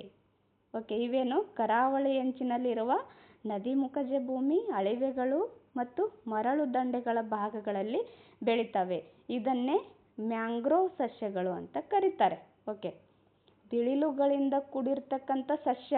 ಓಕೆ, ಅವಾಗ ಸ್ವಲ್ಪ ತಪ್ಪಾಗಿ ಹೇಳಿದೆ, ಸಾರಿ. ಈ ಬಿಳಿಲುಗಳಿಂದ ಕೂಡಿರ್ತಕ್ಕಂಥ ಸಸ್ಯಗಳು ಯಾವಾಗಿರ್ತವೆ? ಮ್ಯಾಂಗ್ರೋವ್ ಸಸ್ಯಗಳು. ಮ್ಯಾಂಗ್ರೋವ್ ಸಸ್ಯಗಳು ಏನೋ ಭಾರತದ ಮಧ್ಯಭಾಗದಲ್ಲಿ ಅಥವಾ ಉತ್ತರ ಭಾಗದಲ್ಲಿ ಈ ಥರ ಬೆಳೆಯೋದಿಲ್ಲ. ಕರಾವಳಿ ಭಾಗ ಎಲ್ಲಿರುತ್ತಲ್ಲ ಅಲ್ಲಿ ಕಂಡು ಬರುತ್ತೆ. ಗುಜರಾತ್ ಆಗಿರಬಹುದು, ವೆಸ್ಟ್ ಬೆಂಗಾಲ್ ಆಗಿರಬಹುದು, ಮತ್ತು ಇದೇನು ಕರ್ನಾಟಕದ ಕರಾವಳಿಗಳಲ್ಲೂ ಕೂಡ ಈ ಮ್ಯಾಂಗ್ರೋವ್ ಕಂಡು ಬರುತ್ತೆ. ಆದರೆ ಕರ್ನಾಟಕದಲ್ಲಿ ಇವುಗಳು ಹಂಚಿಕೆ ಅತ್ಯಲ್ಪವಾಗಿದೆ, ಅಂದರೆ ತುಂಬ ಕಡಿಮೆ ಹಂಚಿಕೆ ಆಗಿದೆ ಅನ್ನೋದು ಅರ್ಥ ಆಗುತ್ತೆ. ಓಕೆ, ನೆಕ್ಸ್ಟು ಸುಮಾರು 1400 ಮೀಟರ್ಗಿಂತ ಹೆಚ್ಚು ಎತ್ತರವುಳ್ಳ ಭಾಗದಲ್ಲಿ ತಂಪಾದ ವಾಯುಗುಣವಿರುವ ಕುದುರೆಮುಖ ಬಾಬಾ ಬುಡನ್ಗಿರಿ ಇನಾಮ್ ದತ್ತಾತ್ರೇಯ ಪೀಠ ಅಂತಲೂ ಕರೀತಾರೆ. ಬಾಬಾ ಬುಡನ್ಗಿರಿಯನ್ನು ಇನಾಮ್ ದತ್ತಾತ್ರೇಯ ಪೀಠ ಅಂತಲೂ ಕೂಡ ಕರೀತಾರೆ. ಹಾಗೆ ಬಿಳಿಗಿರಿ ರಂಗನ ಬೆಟ್ಟ, ಕೊಡಗಿನ ಬ್ರಹ್ಮಗಿರಿ ಸರಣಿಗಳ ಇಳಿಜಾರುಗಳು ಹುಲ್ಲುಗಾವಲಿನಿಂದ ಕೂಡಿವೆ. ಇವುಗಳು ತಗ್ಗಾದ ಕಣಿವೆಗಳು, ಝರಿ, ತೊರೆಗಳಿಂದ ಕೂಡಿದ ಭಾಗಗಳಲ್ಲಿ ವಿಶಿಷ್ಟವಾದ ಶೋಲಾ ಕಾಡುಗಳು ಬೆಳಿತವೆ.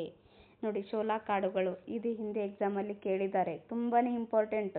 ಎಕ್ಸಾಮ್ ಪಾಯಿಂಟ್ ಆಫ್ ವ್ಯೂ ನೋಡಿದರೆ ತುಂಬಾ ಇಂಪಾರ್ಟೆಂಟ್. ನೋಡಿ, ಇದು ಶೋಲಾ ಕಾಡುಗಳು. ಶೋಲಾ ಕಾಡುಗಳು ಎಲ್ಲೆಲ್ಲಿ ಕಂಡುಬರುತ್ತೆ? ಇದೇನು ಸುಮಾರು 1400 ಮೀಟರ್ಗಿಂತ ಹೆಚ್ಚು ಎತ್ತರವುಳ್ಳ ಭಾಗದಲ್ಲಿ, ಅಂದರೆ ಹೈಯೆಸ್ಟ್. ಈಗ ಬೆಟ್ಟ ಗುಡ್ಡಗಳ ಕಡೆಗೆ ಫಾರ್ ಎಕ್ಸಾಂಪಲ್ ನೋಡಿ, ಕೊಡಗು ಏನಿದೆ ಸ್ವಲ್ಪ ಗುಡ್ಡದಲ್ಲಿ ಇರೋದು ಕಂಡು ಬರುತ್ತೆ, ಅಂದರೆ ಎತ್ತರ ಭಾಗದಲ್ಲಿ ಇರೋದು ಕಂಡು ಬರುತ್ತೆ. ಇದು ಎಷ್ಟು ಎತ್ತರದಲ್ಲಿ ಇರ್ತವೆ? 1400 ಮೀಟರ್ಗಿಂತ ಹೆಚ್ಚು ಎತ್ತರವುಳ್ಳ ಭಾಗದಲ್ಲಿ ತಂಪಾದ ವಾಯುಗುಣವಿರುವ ಕುದುರೆಮುಖ, ಬಾಬಾ ಬುಡನ್ಗಿರಿ, ಬಿಳಿಗಿರಿ ರಂಗನ ಬೆಟ್ಟ, ಕೊಡಗಿನ ಬ್ರಹ್ಮಗಿರಿ ಸರಣಿಗಳ ಇಳಿಜಾರುಗಳು ಹುಲ್ಲುಗಾವಲಿನಿಂದ ಕೂಡಿವೆ. ಇವುಗಳು ತಗ್ಗಾದ ಕಣಿವೆಗಳು, ಝರಿ, ತೊರೆಗಳಿಂದ ಕೂಡಿದ ಭಾಗಗಳಲ್ಲಿ ವಿಶಿಷ್ಟವಾದ ಶೋಲಾ ಕಾಡುಗಳು ಬೆಳಿತವೆ. ಶೋಲಾ ಕಾಡುಗಳು ಎಲ್ಲೆಲ್ಲಿ ಬೆಳಿತವೆ ಅನ್ನೋದು ಗೊತ್ತಾಯ್ತಲ್ಲ. ಓಕೆ, ನೆಕ್ಸ್ಟು ಅರಣ್ಯಗಳ ಹಂಚಿಕೆ. ಇಲ್ಲೊಂದಿಷ್ಟು ಇನ್ಫಾರ್ಮೇಷನ್ ಕೊಟ್ಟಿದ್ದಾರೆ, ಇದನ್ನು ನೋಡೋಣ. ಬೆಂಗಳೂರು ಸಮೀಪ ರಾಮೋಹಳ್ಳಿಯಲ್ಲಿ ಅತಿ ದೊಡ್ಡ ಆಲದ ಮರವಿದೆ. ನೋಡಿ, ಇದು ಅತಿ ದೊಡ್ಡ ಆಲದ ಮರ ಎಲ್ಲಿ ಕಂಡು ಬರುತ್ತೆ? ಇವೆಲ್ಲ ಮುಗ್ದೋದು ಕ್ವಶನ್ಸ್, ಇವು ಇನ್ನು ಮುಂದೆ ಕೇಳೋದಿಲ್ಲ. ಸುಮ್ಮನೆ ನೆನಪಲ್ಲಿ ಇಟ್ಕೊಳ್ರಿ, ಯಾಕಂದ್ರೆ ಗೊತ್ತಿರಬೇಕು ಅಂತ ಅರ್ಥ ಅಷ್ಟೇ. ಯಾವಾಗಾದರೂ ಒಂದು ಬೇರೆದೇನಾದ್ರು ಇನ್ಫಾರ್ಮೇಷನ್ ಇದ್ದಾಗ ಇದೊಂದು ತಟ್ಟಂತ ಅದೊಂದು ಪಾಯಿಂಟ್ ಹಾಕಿಬಿಡ್ತಾರೆ ಅದರಲ್ಲಿ. ಆವಾಗ ನಿಮಗೆ ಗೊತ್ತಿರಬೇಕಷ್ಟೆ, ಇದೇನು ಅಷ್ಟು ಇಂಪಾರ್ಟೆಂಟನ್ನೆಲ್ಲ, ಸ್ವಲ್ಪ ನೋಡ್ಕೊಂಡ್ಬಿಡಿ. ಬೆಂಗಳೂರು ಸಮೀಪ ರಾಮೋಹಳ್ಳಿಯಲ್ಲಿ ಅತಿ ದೊಡ್ಡ ಆಲದ ಮರವಿದೆ. ಹಾಗೆ ಚಿಕ್ಕಬಳ್ಳಾಪುರ ಜಿಲ್ಲೆಯ ಶಿಡ್ಲಘಟ್ಟ ತಾಲೂಕಿನ ಟಿ ವೆಂಕಟಾಪುರದ ಬಳಿ ಅತಿ ದೊಡ್ಡ ಬೇವಿನ ಮರವಿದೆ. ಅತಿ ದೊಡ್ಡ ಬೇವಿನ ಮರ ಟಿ ವೆಂಕಟಪುರದ ಬಳಿ ಇದೆ. ಇದೇನು ಚಿಕ್ಕಬಳ್ಳಾಪುರ ಜಿಲ್ಲೆಯಲ್ಲಿ ಬರುತ್ತೆ. ಹಾಗೆ ಅತಿ ದೊಡ್ಡ ಆಲದ ಮರ ಇದು ಬೆಂಗಳೂರು ಸಮೀಪದಲ್ಲಿ ಕಂಡುಬರುತ್ತೆ. ಹಾವೇರಿ ಜಿಲ್ಲೆಯ ಸವಣೂರು ತಾಲೂಕಿನಲ್ಲಿ ಬೃಹತ್ ಹುಣಸೆ ಮರ ಅಂದರೆ ಅತಿ ದೊಡ್ಡ ಹುಣಸೆ ಮರ ಇರೋದು ಕಂಡುಬರುತ್ತೆ. ಓಕೆ, ಅರಣ್ಯಗಳ ಹಂಚಿಕೆ. ಎಲ್ಲ ವಿಧದ ಅರಣ್ಯಗಳು ಒಳಗೊಂಡಂತೆ ಕರ್ನಾಟಕದಲ್ಲಿ ದಾಖಲಾದ ಅರಣ್ಯ ಪ್ರದೇಶ ಎಷ್ಟಿದೆ? ಕರ್ನಾಟಕದಲ್ಲಿ ದಾಖಲಾಗಿರ್ತಕ್ಕಂಥ ಅರಣ್ಯ ಪ್ರದೇಶ 40,649.30 ಚದುರು ಕಿಲೋಮೀಟರ್ಗಳಷ್ಟು ಇದೆ. ಇದು ರಾಜ್ಯದ ಭೌಗೋಳಿಕ ಪ್ರದೇಶದಲ್ಲಿ 21.19% ಭಾಗದಷ್ಟಾಯಿತು. ಅಂದರೆ ಟೋಟಲ್ ಇದೇನು ಚದುರು ಕಿಲೋಮೀಟರ್ ಕೊಟ್ಟಿದ್ದಾರಲ್ಲ 40,649.30 ಚದುರು ಕಿಲೋಮೀಟರ್ಗಳಷ್ಟು ಅರಣ್ಯ ಪ್ರದೇಶ ಇದೆಯಲ್ಲ, ಇದು ಪರ್ಸೆಂಟೇಜಲ್ಲಿ ಕನ್ಸಿಡರ್ ಮಾಡಿದರೆ 21.19 ಭಾಗದಷ್ಟಾಗುತ್ತೆ. ಬಟ್ ಇದೇನು 33% ಇರಬೇಕು. ಯಾವುದೇ ರಾಜ್ಯದಲ್ಲಿ ಅಂದರೆ ಸಸ್ಯ ಸಮೃದ್ಧವಾಗಿರಬೇಕು ಅಂತಂದರೆ ಅಲ್ಲಿ ಅರಣ್ಯಗಳ ಹಂಚಿಕೆ 33% ಇರಬೇಕು. ಬಟ್ ಇಲ್ಲೇನು 21.19% ಇದೆ. ಭಾರತದಲ್ಲಿ ಸಮೃದ್ಧ ಅರಣ್ಯಗಳನ್ನುಳ್ಳ ರಾಜ್ಯಗಳಲ್ಲಿ ಕರ್ನಾಟಕವು 7ನೇ ಸ್ಥಾನದಲ್ಲಿದೆ. ನೋಡಿ, ಇದನ್ನು ಇಂಪಾರ್ಟೆಂಟ್ ನೋಡಿ. ಅರಣ್ಯಗಳ ಹಂಚಿಕೆಯಲ್ಲಿ ಭಾರತದಲ್ಲಿ ಕರ್ನಾಟಕ ಎಷ್ಟನೇ ಸ್ಥಾನದಲ್ಲಿದೆ ಅಂತ ಕೇಳಿದಾಗ 7ನೇ ಸ್ಥಾನದಲ್ಲಿ ಅನ್ನೋದು ನೆನಪಲ್ಲಿರಲಿ. ಓಕೆ, ಉತ್ತರ ಕನ್ನಡ ಅತಿ ಹೆಚ್ಚು ಅರಣ್ಯ ಪ್ರದೇಶವನ್ನೊಳಗೊಂಡ ಜಿಲ್ಲೆಯಾಗಿದೆ. ಕರ್ನಾಟಕದಲ್ಲಿ ಅತಿ ಹೆಚ್ಚು ಅರಣ್ಯ ಹೊಂದಿರತಕ್ಕಂಥ ಜಿಲ್ಲೆ ಯಾವುದು? ಉತ್ತರ ಕನ್ನಡ. ಅದಾದ ನಂತರ ಶಿವಮೊಗ್ಗ ಬರುತ್ತೆ. ಶಿವಮೊಗ್ಗ ಆದ ನಂತರ ಚಾಮರಾಜನಗರ ಜಿಲ್ಲೆಗಳು ಬರ್ತವೆ. ಕ್ರಮವಾಗಿ 2 ಮತ್ತು 3ನೇ ಸ್ಥಾನಗಳಲ್ಲಿದ್ದಾವೆ. ವಿಜಯಪುರ ಅತಿ ಕಡಿಮೆ ಅರಣ್ಯಗಳನ್ನುಳ್ಳ ಜಿಲ್ಲೆಯಾಗಿದೆ. ಕರ್ನಾಟಕದಲ್ಲಿ ಅತಿ ಹೆಚ್ಚು ಅರಣ್ಯ ಎಲ್ಲಿ ಕಂಡುಬರುತ್ತೆ? ಉತ್ತರ ಕನ್ನಡ ಫಸ್ಟು, ಸೆಕೆಂಡ್ ಬಂದರೆ ಶಿವಮೊಗ್ಗ, ಥರ್ಡ್ ಬಂದರೆ ಚಾಮರಾಜನಗರ. ಬಟ್ ಅತಿ ಕಡಿಮೆ ಅರಣ್ಯ ಅಂತ ಕೇಳಿದಾಗ ವಿಜಯಪುರ ಜಿಲ್ಲೆ. ಓಕೆ, ನೆಕ್ಸ್ಟು ಪ್ರಾಣಿ ಸಂಪತ್ತು. ಸಸ್ಯರಾಶಿ ಮತ್ತು ವೃಕ್ಷರಾಶಿಗಳಷ್ಟೇ ವನ್ಯಜೀವಿ ಸಂಪತ್ತು ಸಹ ಕರ್ನಾಟಕ ರಾಜ್ಯದಲ್ಲಿದೆ. ಅಂದರೆ ಕರ್ನಾಟಕದಲ್ಲಿ ಸಸ್ಯರಾಶಿ ಮತ್ತು ವೃಕ್ಷರಾಶಿಗಳಷ್ಟೇ ಅಲ್ಲದೆ, ಸಸ್ಯರಾಶಿಗಳಾಗಿರ್ಬೋದು, ಮರಗಳಾಗಿರ್ಬೋದು, ಅವಷ್ಟೇ ಅಲ್ಲದೆ ವನ್ಯಜೀವಿಗಳ ಸಂಪತ್ತು ಕೂಡ ನಮ್ಮ ಕರ್ನಾಟಕದಲ್ಲಿ ಇದೆ.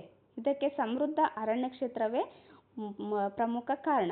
ಪ್ರಪಂಚದಲ್ಲಿ ಗುರುತಿಸಲ್ಪಟ್ಟ ಜೀವವೈವಿಧ್ಯ ಬಿಸಿ ತಾಣಗಳಲ್ಲಿ ರಾಜ್ಯದ ಸಹ್ಯಾದ್ರಿ ಸರಣಿಯು ಕೂಡ ಸೇರಿದೆ.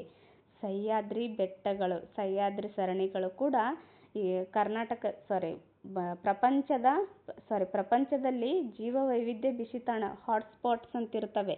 ಹಾಟ್ಸ್ಪಾಟ್ಸ್ನ ಗುರುತಿಸ್ತಾರಲ್ಲ, ಅದರಲ್ಲಿ ಕರ್ನಾಟಕದ ಸಹ್ಯಾದ್ರಿ ಸರಣಿಗಳು ಕೂಡ ಸೇರ್ಪಡೆಯಾಗಿದ್ದಾವೆ. ಇದು ವಿಶ್ವ ಪಾರಂಪರಿಕ ಪ್ರದೇಶ ಅಂತೇಳಿ ಘೋಷಿಸಲ್ಪಟ್ಟಿದೆ.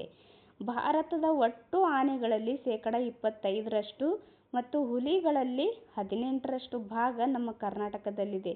ನೋಡಿ, ಆನೆಗಳು ಅಂತ ಬಂದಾಗ ಒಂದು ನಿಮಿಷ, ಆನೆಗಳಂತ ಬಂದಾಗ ಎಷ್ಟು ಪರ್ಸೆಂಟ್ ಇದೆ? ಭಾರತದಲ್ಲೇ. ಭಾರತ ಕನ್ಸಿಡರ್ ಮಾಡಿದ್ದಾರೆ, ಮತ್ತು ಪ್ರಪಂಚ ಅಂತ ನೀವು ಅಂದ್ಕೊಳ್ಬೇಡಿ. ಯಾಕಂದರೆ ಕರ್ನಾಟಕ ಇರೋದು ಭಾರತದಲ್ಲಿ. ಸೊ ಭಾರತದಲ್ಲಿ ಇರ್ತಕ್ಕಂಥ ಒಟ್ಟು ಆನೆಗಳಲ್ಲಿ 25% ಭಾಗ ನಮ್ಮ ಕರ್ನಾಟಕದಲ್ಲಿದೆ. ಹಾಗೆ ಹುಲಿಗಳಂತ ಬಂದಾಗ 18% ನಮ್ಮ ಕರ್ನಾಟಕದಲ್ಲಿದೆ. ನೋಡಿ, ಆನೆನಲ್ಲಿ ಫಸ್ಟ್ ಸ್ಥಾನದಲ್ಲಿ ನಮ್ಮ ಕರ್ನಾಟಕ ಇದೆ. ಹಾಗೆ ಹುಲಿಗಳಂತ ಬಂದಾಗ ಸೆಕೆಂಡ್ ಪ್ಲೇಸಲ್ಲಿದೆ. ಫಸ್ಟ್ ಪ್ಲೇಸಲ್ಲಿ ಮಧ್ಯಪ್ರದೇಶ ಇದೆ. ಅಲ್ಲದೆ ಚಿರತೆ, ಕಾಡು ಹಂದಿ, ಕಾಡೆಮ್ಮೆ, ಕಡವೆ, ಜಿಂಕೆ, ಕರಡಿ, ಮುಳ್ಳು ಹಂದಿ ಮೊದಲಾದ ಪ್ರಾಣಿಗಳು ಇದ್ದಾವೆ ನಮ್ಮ ಕರ್ನಾಟಕದಲ್ಲಿ. ಓಕೆ, ಜೊತೆಗೆ ವಿವಿಧ ಪ್ರಭೇದದ ಹಾವು ಮತ್ತು ವರ್ಣಮಯ ಪಕ್ಷಿಗಳು ಸಹ ಕಂಡುಬರ್ತವೆ. ಪಶ್ಚಿಮ ಘಟ್ಟಗಳ ಸಮೃದ್ಧ ಭಾಗವಾದ ಕರ್ನಾಟಕದ ಮಲೆನಾಡು ಭಾಗವು ಮಾತ್ರ ತನ್ನ ನೈಸರ್ಗಿಕ ಜೈವಿಕ ಪಾರಂಪರಿಕತೆಯನ್ನು ಉಳಿಸಿಕೊಂಡಿದೆ. ಅಂದರೆ ಈ ಮಲೆನಾಡು ಭಾಗ ಅದಲ್ಲ, ಈ ಮಲೆನಾಡು ಭಾಗ ತನ್ನ ನೈಸರ್ಗಿಕ ಜೈವಿಕ ಪಾರಂಪರಿಕತೆಯನ್ನು ಉಳಿಸ್ಕೊಂಡು ಬಂದಿದೆ. ಹೀಗಾಗಿ ಈ ಭಾಗದಲ್ಲಿ ಒಂದು ನಿಮಿಷ. ಹೀಗಾಗಿ ಈ ಭಾಗದಲ್ಲಿ ವನ್ಯಪ್ರಾಣಿ ಸಂಕುಲ ಹೆಚ್ಚಾಗಿ ಕಂಡುಬರುತ್ತೆ. ನೋಡಿ, ಹೆಚ್ಚಾಗಿ ಎಲ್ಲಿ ಕಾಡುಗಳಿರ್ತಾವೆ, ಎಲ್ಲಿ ನೈಸರ್ಗಿಕ ಸಂಪತ್ತು ಜಾಸ್ತಿ ಇರುತ್ತೋ ಅಂತಹ ಕಡೆಗಳಲ್ಲಿ ಸರ್ವೇ ಸಾಮಾನ್ಯವಾಗಿ ವನ್ಯಪ್ರಾಣಿಗಳು ಅಥವಾ ಜೀವ ಸಂಕುಲಗಳು ಜಾಸ್ತಿ ಇರೋದು ಕಂಡುಬರುತ್ತೆ. ವನ್ಯಪ್ರಾಣಿಗಳ ನೆಲೆಯನ್ನೊಳಗೊಂಡ ರಾಜ್ಯದ ಪ್ರಮುಖ ಅರಣ್ಯ ಪ್ರದೇಶಗಳೆಂದರೆ ಉತ್ತರ ಕನ್ನಡವನ್ನೊಳಗೊಂಡ ಕರಾವಳಿಯ ಭಾಗ ಹಾಗೂ ಮತ್ತು ಬೆಳಗಾವಿಯ ಕೆಲವು ಭಾಗಗಳು, ಸಹ್ಯಾದ್ರಿ ಮಲೆನಾಡಿನ ಬೆಟ್ಟ ಸಾಲುಗಳು. ಉದಾಹರಣೆಗೆ ಇನಾಂ ದತ್ತಾತ್ರೇಯ ಪೀಠ, ಬಾಬಾ ಬುಡನ್ಗಿರಿ ಸರಣಿ, ಬಿಳಿಗಿರಿ ರಂಗನ ಬೆಟ್ಟ, ಮಲೈ ಮಹದೇಶ್ವರ ಬೆಟ್ಟ, ಹಿಮವದ್ ಗೋಪಾಲಸ್ವಾಮಿ ಬೆಟ್ಟ ಮುಂತಾದವುಗಳನ್ನುಳ್ಳ ದಕ್ಷಿಣದ ಮೈದಾನ. ನೋಡಿ, ಮುಂತಾದವುಗಳನ್ನುಳ್ಳ ದಕ್ಷಿಣದ ಮೈದಾನದಲ್ಲಿ ಕಂಡುಬರುತ್ತೆ. ರಾಣೆಬೆನ್ನೂರು ಉತ್ತರ ಮೈದಾನದ ಪ್ರಮುಖ ವನ್ಯಜೀವಿ ಧಾಮವಾಗಿದೆ. ನೋಡಿ, ಉತ್ತರ ಮೈದಾನದ ಪ್ರಮುಖ ವನ್ಯಜೀವಿ ಧಾಮ ಯಾವುದು ಅಂತ ಕೇಳಿದ್ರೆ ರಾಣೆಬೆನ್ನೂರು. ನೋಡಿ, ಇಂದು ಕರ್ನಾಟಕದಲ್ಲಿ 5 ರಾಷ್ಟ್ರೀಯ ಉದ್ಯಾನವನಗಳು, 7 ಪಕ್ಷಿಧಾಮಗಳು ಮತ್ತು ಸುಮಾರು 36 ವನ್ಯಧಾಮಗಳಿದ್ದಾವೆ. ನೋಡಿ, ಎಷ್ಟೆಷ್ಟು ಅನ್ನೋದು ನೆನಪಲ್ಲಿ ಇಟ್ಕೊಂಡ್ಬಿಡಿ. ಇಂದು ಕರ್ನಾಟಕದಲ್ಲಿ 5 ಸ್ವಲ್ಪ ಡಿಸ್ಟರ್ಬೆನ್ಸ್ ಆಯಿತು. ಓಕೆ, ಕರ್ನಾಟಕದಲ್ಲಿ 5 ರಾಷ್ಟ್ರೀಯ ಉದ್ಯಾನವನಗಳಿದ್ದಾವೆ, ಹಾಗೆ 7 ಪಕ್ಷಿಧಾಮಗಳಿದ್ದಾವೆ, ಸುಮಾರು 36 ವನ್ಯಜೀವಿ ಧಾಮಗಳು ಇದ್ದಾವೆ. ನೋಡಿ, ಇಲ್ಲಿ ಇನ್ಫಾರ್ಮೇಷನ್ ಇದೆ. ಕರ್ನಾಟಕದಲ್ಲಿ 5 ಹುಲಿ ಸಂರಕ್ಷಣಾ ವಲಯಗಳಿವೆ, ಟೈಗರ್ ರಿಸರ್ವ್ಸ್ ಅಂತ ಕರೀತಾರೆ. ಅವು ಯಾವ್ಯಾವಂತ ನೋಡ್ಕೊಂಡ್ಬಿಡಿ. ಬಂಡೀಪುರ, ನಾಗರಹೊಳೆ, ಬಿಳಿಗಿರಿ ರಂಗನ ಬೆಟ್ಟ, ಭದ್ರಾ ಮತ್ತು ಕಾಳಿ ಹುಲಿ ಸಂರಕ್ಷಣಾ ವಲಯ. ಈ ರೀತಿಯಾಗಿ 5 ಟೈಗರ್ ರಿಸರ್ವ್ಸ್ ಇದ್ದಾವೆ. ನೋಡಿ, ಎಕ್ಸಾಮಲ್ಲಿ ಕೇಳಿದ್ದಾರೆ, ಹಿಂದೆ ಎಷ್ಟೆಲ್ಲ ಎಕ್ಸಾಮ್ ನಡೆದಿದ್ದಾವಲ್ಲ ಎಲ್ಲದರಲ್ಲೂ ಕೇಳಿದ್ದಾರೆ. ಇದರಲ್ಲಿ 4 ಆಪ್ಷನ್ ಇರ್ತಾವಲ್ಲ, 4 ಆಪ್ಷನಲ್ಲಿ ಒಂದು ಬೇರೆ ಕೊಟ್ಬಿಟ್ಟು ಇದರಲ್ಲಿ ಯಾವುದು ಹುಲಿ ಸಂರಕ್ಷಣಾ ತಾಣವಲ್ಲ ಅಂತ ಕೇಳಿದ್ದಾರೆ. ಇಲ್ಲ ಪಾಯಿಂಟ್ ವೈಸ್ ಕೊಟ್ಬಿಟ್ಟು ಇದರಲ್ಲಿ ಎಷ್ಟು ಹುಲಿ ಸಂರಕ್ಷಣಾ ತಾಣಗಳಿದ್ದಾವೆ ಕರ್ನಾಟಕದಲ್ಲಿ ಅಂತಲೂ ಕೂಡ ಕೊಟ್ಟಿದ್ದಾರೆ ಎಕ್ಸಾಮಲ್ಲಿ. ಸೊ ತುಂಬಾ ಇಂಪಾರ್ಟೆಂಟ್. ನೋಡಿ, ಬಂಡೀಪುರ, ನಾಗರಹೊಳೆನ ರಾಜೀವ್ ಗಾಂಧಿ ರಾಷ್ಟ್ರೀಯ ಉದ್ಯಾನವನ ಅಂತಲೂ ಕೂಡ ಕರೀತಾರೆ. ಬಿಳಿಗಿರಿ ರಂಗನ ಬೆಟ್ಟ, ಭದ್ರಾ ಮತ್ತು ಕಾಳಿ ಹುಲಿ ಸಂರಕ್ಷಣಾ ವಲಯಗಳು. ಈ ರೀತಿಯಾಗಿ 5 ಟೈಗರ್ ರಿಸರ್ವ್ಸ್ ಇದ್ದಾವೆ. ಕರ್ನಾಟಕದ ಪ್ರಸಿದ್ಧ ಪಕ್ಷಿಧಾಮ ರಂಗನತಿಟ್ಟು. ಇದು ರಾಮ್ಸಾರ್ ತಾಣಗಳ ಪಟ್ಟಿಗೆ ಸೇರಿದ ಕರ್ನಾಟಕದ ಮೊದಲ ತಾಣವಾಗಿದೆ. ಅಂದರೆ ರಾಮ್ಸಾರ್ ಪಟ್ಟಿಗೆ ಸೇರಿದ ಕರ್ನಾಟಕದ ಮೊದಲ ಪಕ್ಷಿಧಾಮ ಯಾವುದು ಅಂತ ಕೇಳಿದಾಗ ರಂಗನತಿಟ್ಟು ಅನ್ನೋದು ನೆನಪಲ್ಲಿರಲಿ. ಓಕೆ, ನೆಕ್ಸ್ಟ್ ನೋಡೋಣ. ಓಕೆ, ಇಲ್ಲಿ ಬಿಟ್ಟ ಸ್ಥಳ ಕೊಟ್ಟಿದ್ದಾರೆ, ನೋಡೋಣ. ನೋಡಿ, ಇಲ್ಲಿ ಬರೆಯೋದಕ್ಕೆ ಬರೋದಿಲ್ಲ ನನಗೆ, ನಾನು ಹೇಳ್ಕೊತ ಹೋಗ್ತೀನಿ, ನೀವೇ ಬರ್ಕೊಂಡ್ಬಿಡಿ. ಓಕೆ, ಖಾಲಿ ಬಿಟ್ಟಿರುವ ಸ್ಥಳಗಳನ್ನು ಸೂಕ್ತ ಪದಗಳಿಂದ ಭರ್ತಿ ಮಾಡಿ. ಬೇಸಿಗೆ ಕಾಲ ಎಲ್ಲಿಂದ ಎಲ್ಲಿ ಕಂಡುಬರುತ್ತೆ? ಮಾರ್ಚ್ ಟು ಮೇವರೆಗೂ ಕಂಡುಬರುತ್ತೆ. ಮಾರ್ಚ್, ಏಪ್ರಿಲ್, ಮೇ 3 ತಿಂಗಳು. ಮಾರ್ಚ್ ತಿಂಗಳಿಂದ ಮೇ ತಿಂಗಳವರೆಗೆ ಕಂಡುಬರುತ್ತೆ. ಅತಿ ಹೆಚ್ಚು ಮಳೆ ಬೀಳುವ ಋತುಮಾನ ಯಾವುದಾಗಿರುತ್ತೆ? ಮನ್ಸೂನ್ ಮಾರುತಗಳ ಕಾಲ ಅಥವಾ ಇದು ಮುಂಗಾರು ಮಳೆಗಾಲ ಅಂತಲೂ ಕೂಡ ಕರೀತಾರೆ. ನೋಡಿ, ಮುಂಗಾರು ಮಳೆಗಾಲ ಅಂತ ಬರ್ಕೊಂಡ್ಬೇಡಿ.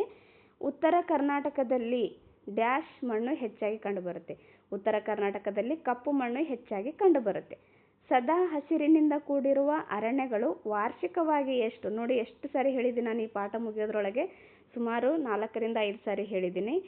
250 ಸೆಂಟಿಮೀಟರ್ಗಿಂತ ಹೆಚ್ಚು ಮಳೆ ಬೀಳುತ್ತಲ್ಲ, ಅಲ್ಲಿ ಸದಾ ಹಸಿರಿನಿಂದ ಕೂಡಿರ್ತಕ್ಕಂಥ ಅರಣ್ಯಗಳು ಕಂಡುಬರ್ತವೆ. ಅತಿ ಹೆಚ್ಚು ಅರಣ್ಯ ಪ್ರದೇಶ ಯಾವ ಜಿಲ್ಲೆಯಲ್ಲಿ ಕಂಡುಬರುತ್ತೆ? ಉತ್ತರ ಕನ್ನಡ ಜಿಲ್ಲೆ. ನೋಡಿ, ಓಕೆ, ಉತ್ತರ ಕನ್ನಡ ಜಿಲ್ಲೆ. ಓಕೆ, ನೆಕ್ಸ್ಟು ಹೊಂದಿಸಿ ಬರೆಯಿರಿ ಕೊಟ್ಟಿದ್ದಾರೆ, ಇದನ್ನು ನೋಡ್ಕೊಂಡು ಬಿಡೋಣ. ಆದಿಚುಂಚನಗಿರಿ ಇದು ನವಿಲುಧಾಮ ಆಗಿರುತ್ತೆ.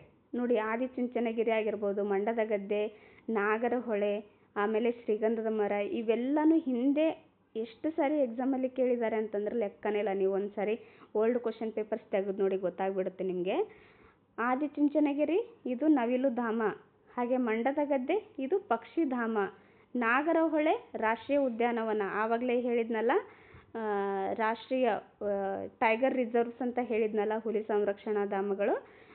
ನಾಗರಹೊಳೆ ಒಂದು ಹುಲಿ ಸಂರಕ್ಷಣಾ ಧಾಮವಾಗಿದೆ, ಇದು ರಾಷ್ಟ್ರೀಯ ಉದ್ಯಾನವನ ಕೂಡ ಆಗಿದೆ. ಶ್ರೀಗಂಧದ ಮರ ಇದು ಎಲೆ ಉದುರಿಸುವ ಕಾಡುಗಳಲ್ಲಿ ಕಂಡುಬರ್ತಕ್ಕಂಥ ಮರ ಆಗಿದೆ. ಓಕೆ, ನೆಕ್ಸ್ಟು ನೆಕ್ಸ್ಟ್ ಕ್ಲಾಸಲ್ಲಿ ಕರ್ನಾಟಕದ ಜಲಸಂಪನ್ಮೂಲಗಳನ್ನು ನೋಡ್ತಾ ಹೋಗೋಣ. ಓಕೆ, ಇಷ್ಟೊತ್ತು ಈ ಕ್ಲಾಸ್ ಕೇಳಿದ್ದಕ್ಕೆ ತಮ್ಮೆಲ್ಲರಿಗೂ ತುಂಬ ಹೃದಯದ ಧನ್ಯವಾದಗಳು. ಇನ್ನೂ ಯಾರೆಲ್ಲ ನನ್ನ ಚಾನೆಲ್ನ ಸಬ್ಸ್ಕ್ರೈಬ್ ಮಾಡ್ಕೊಂಡಿಲ್ವೋ ಸಬ್ಸ್ಕ್ರೈಬ್ ಮಾಡ್ಕೊಳ್ಳಿ. ಹಾಗೆ ಪ್ರೀವಿಯಸ್ ವಿಡಿಯೋಗಳನ್ನು ಕೂಡ ನೋಡಿ, ಯಾಕಂದರೆ ತುಂಬಾ ಯೂಸ್ಫುಲ್ ಆಗುತ್ತೆ. ತುಂಬಾ ಡೆಪ್ತಾಗಿ ಹೇಳಿದ್ದೀನಿ ಈ ಒಂದು ಪಾಠಗಳನ್ನು. ನೀವು ಈ ಪಾಠಗಳನ್ನು ನೋಡಿದರೆ GPST ಆಗಿರ್ಬೋದು,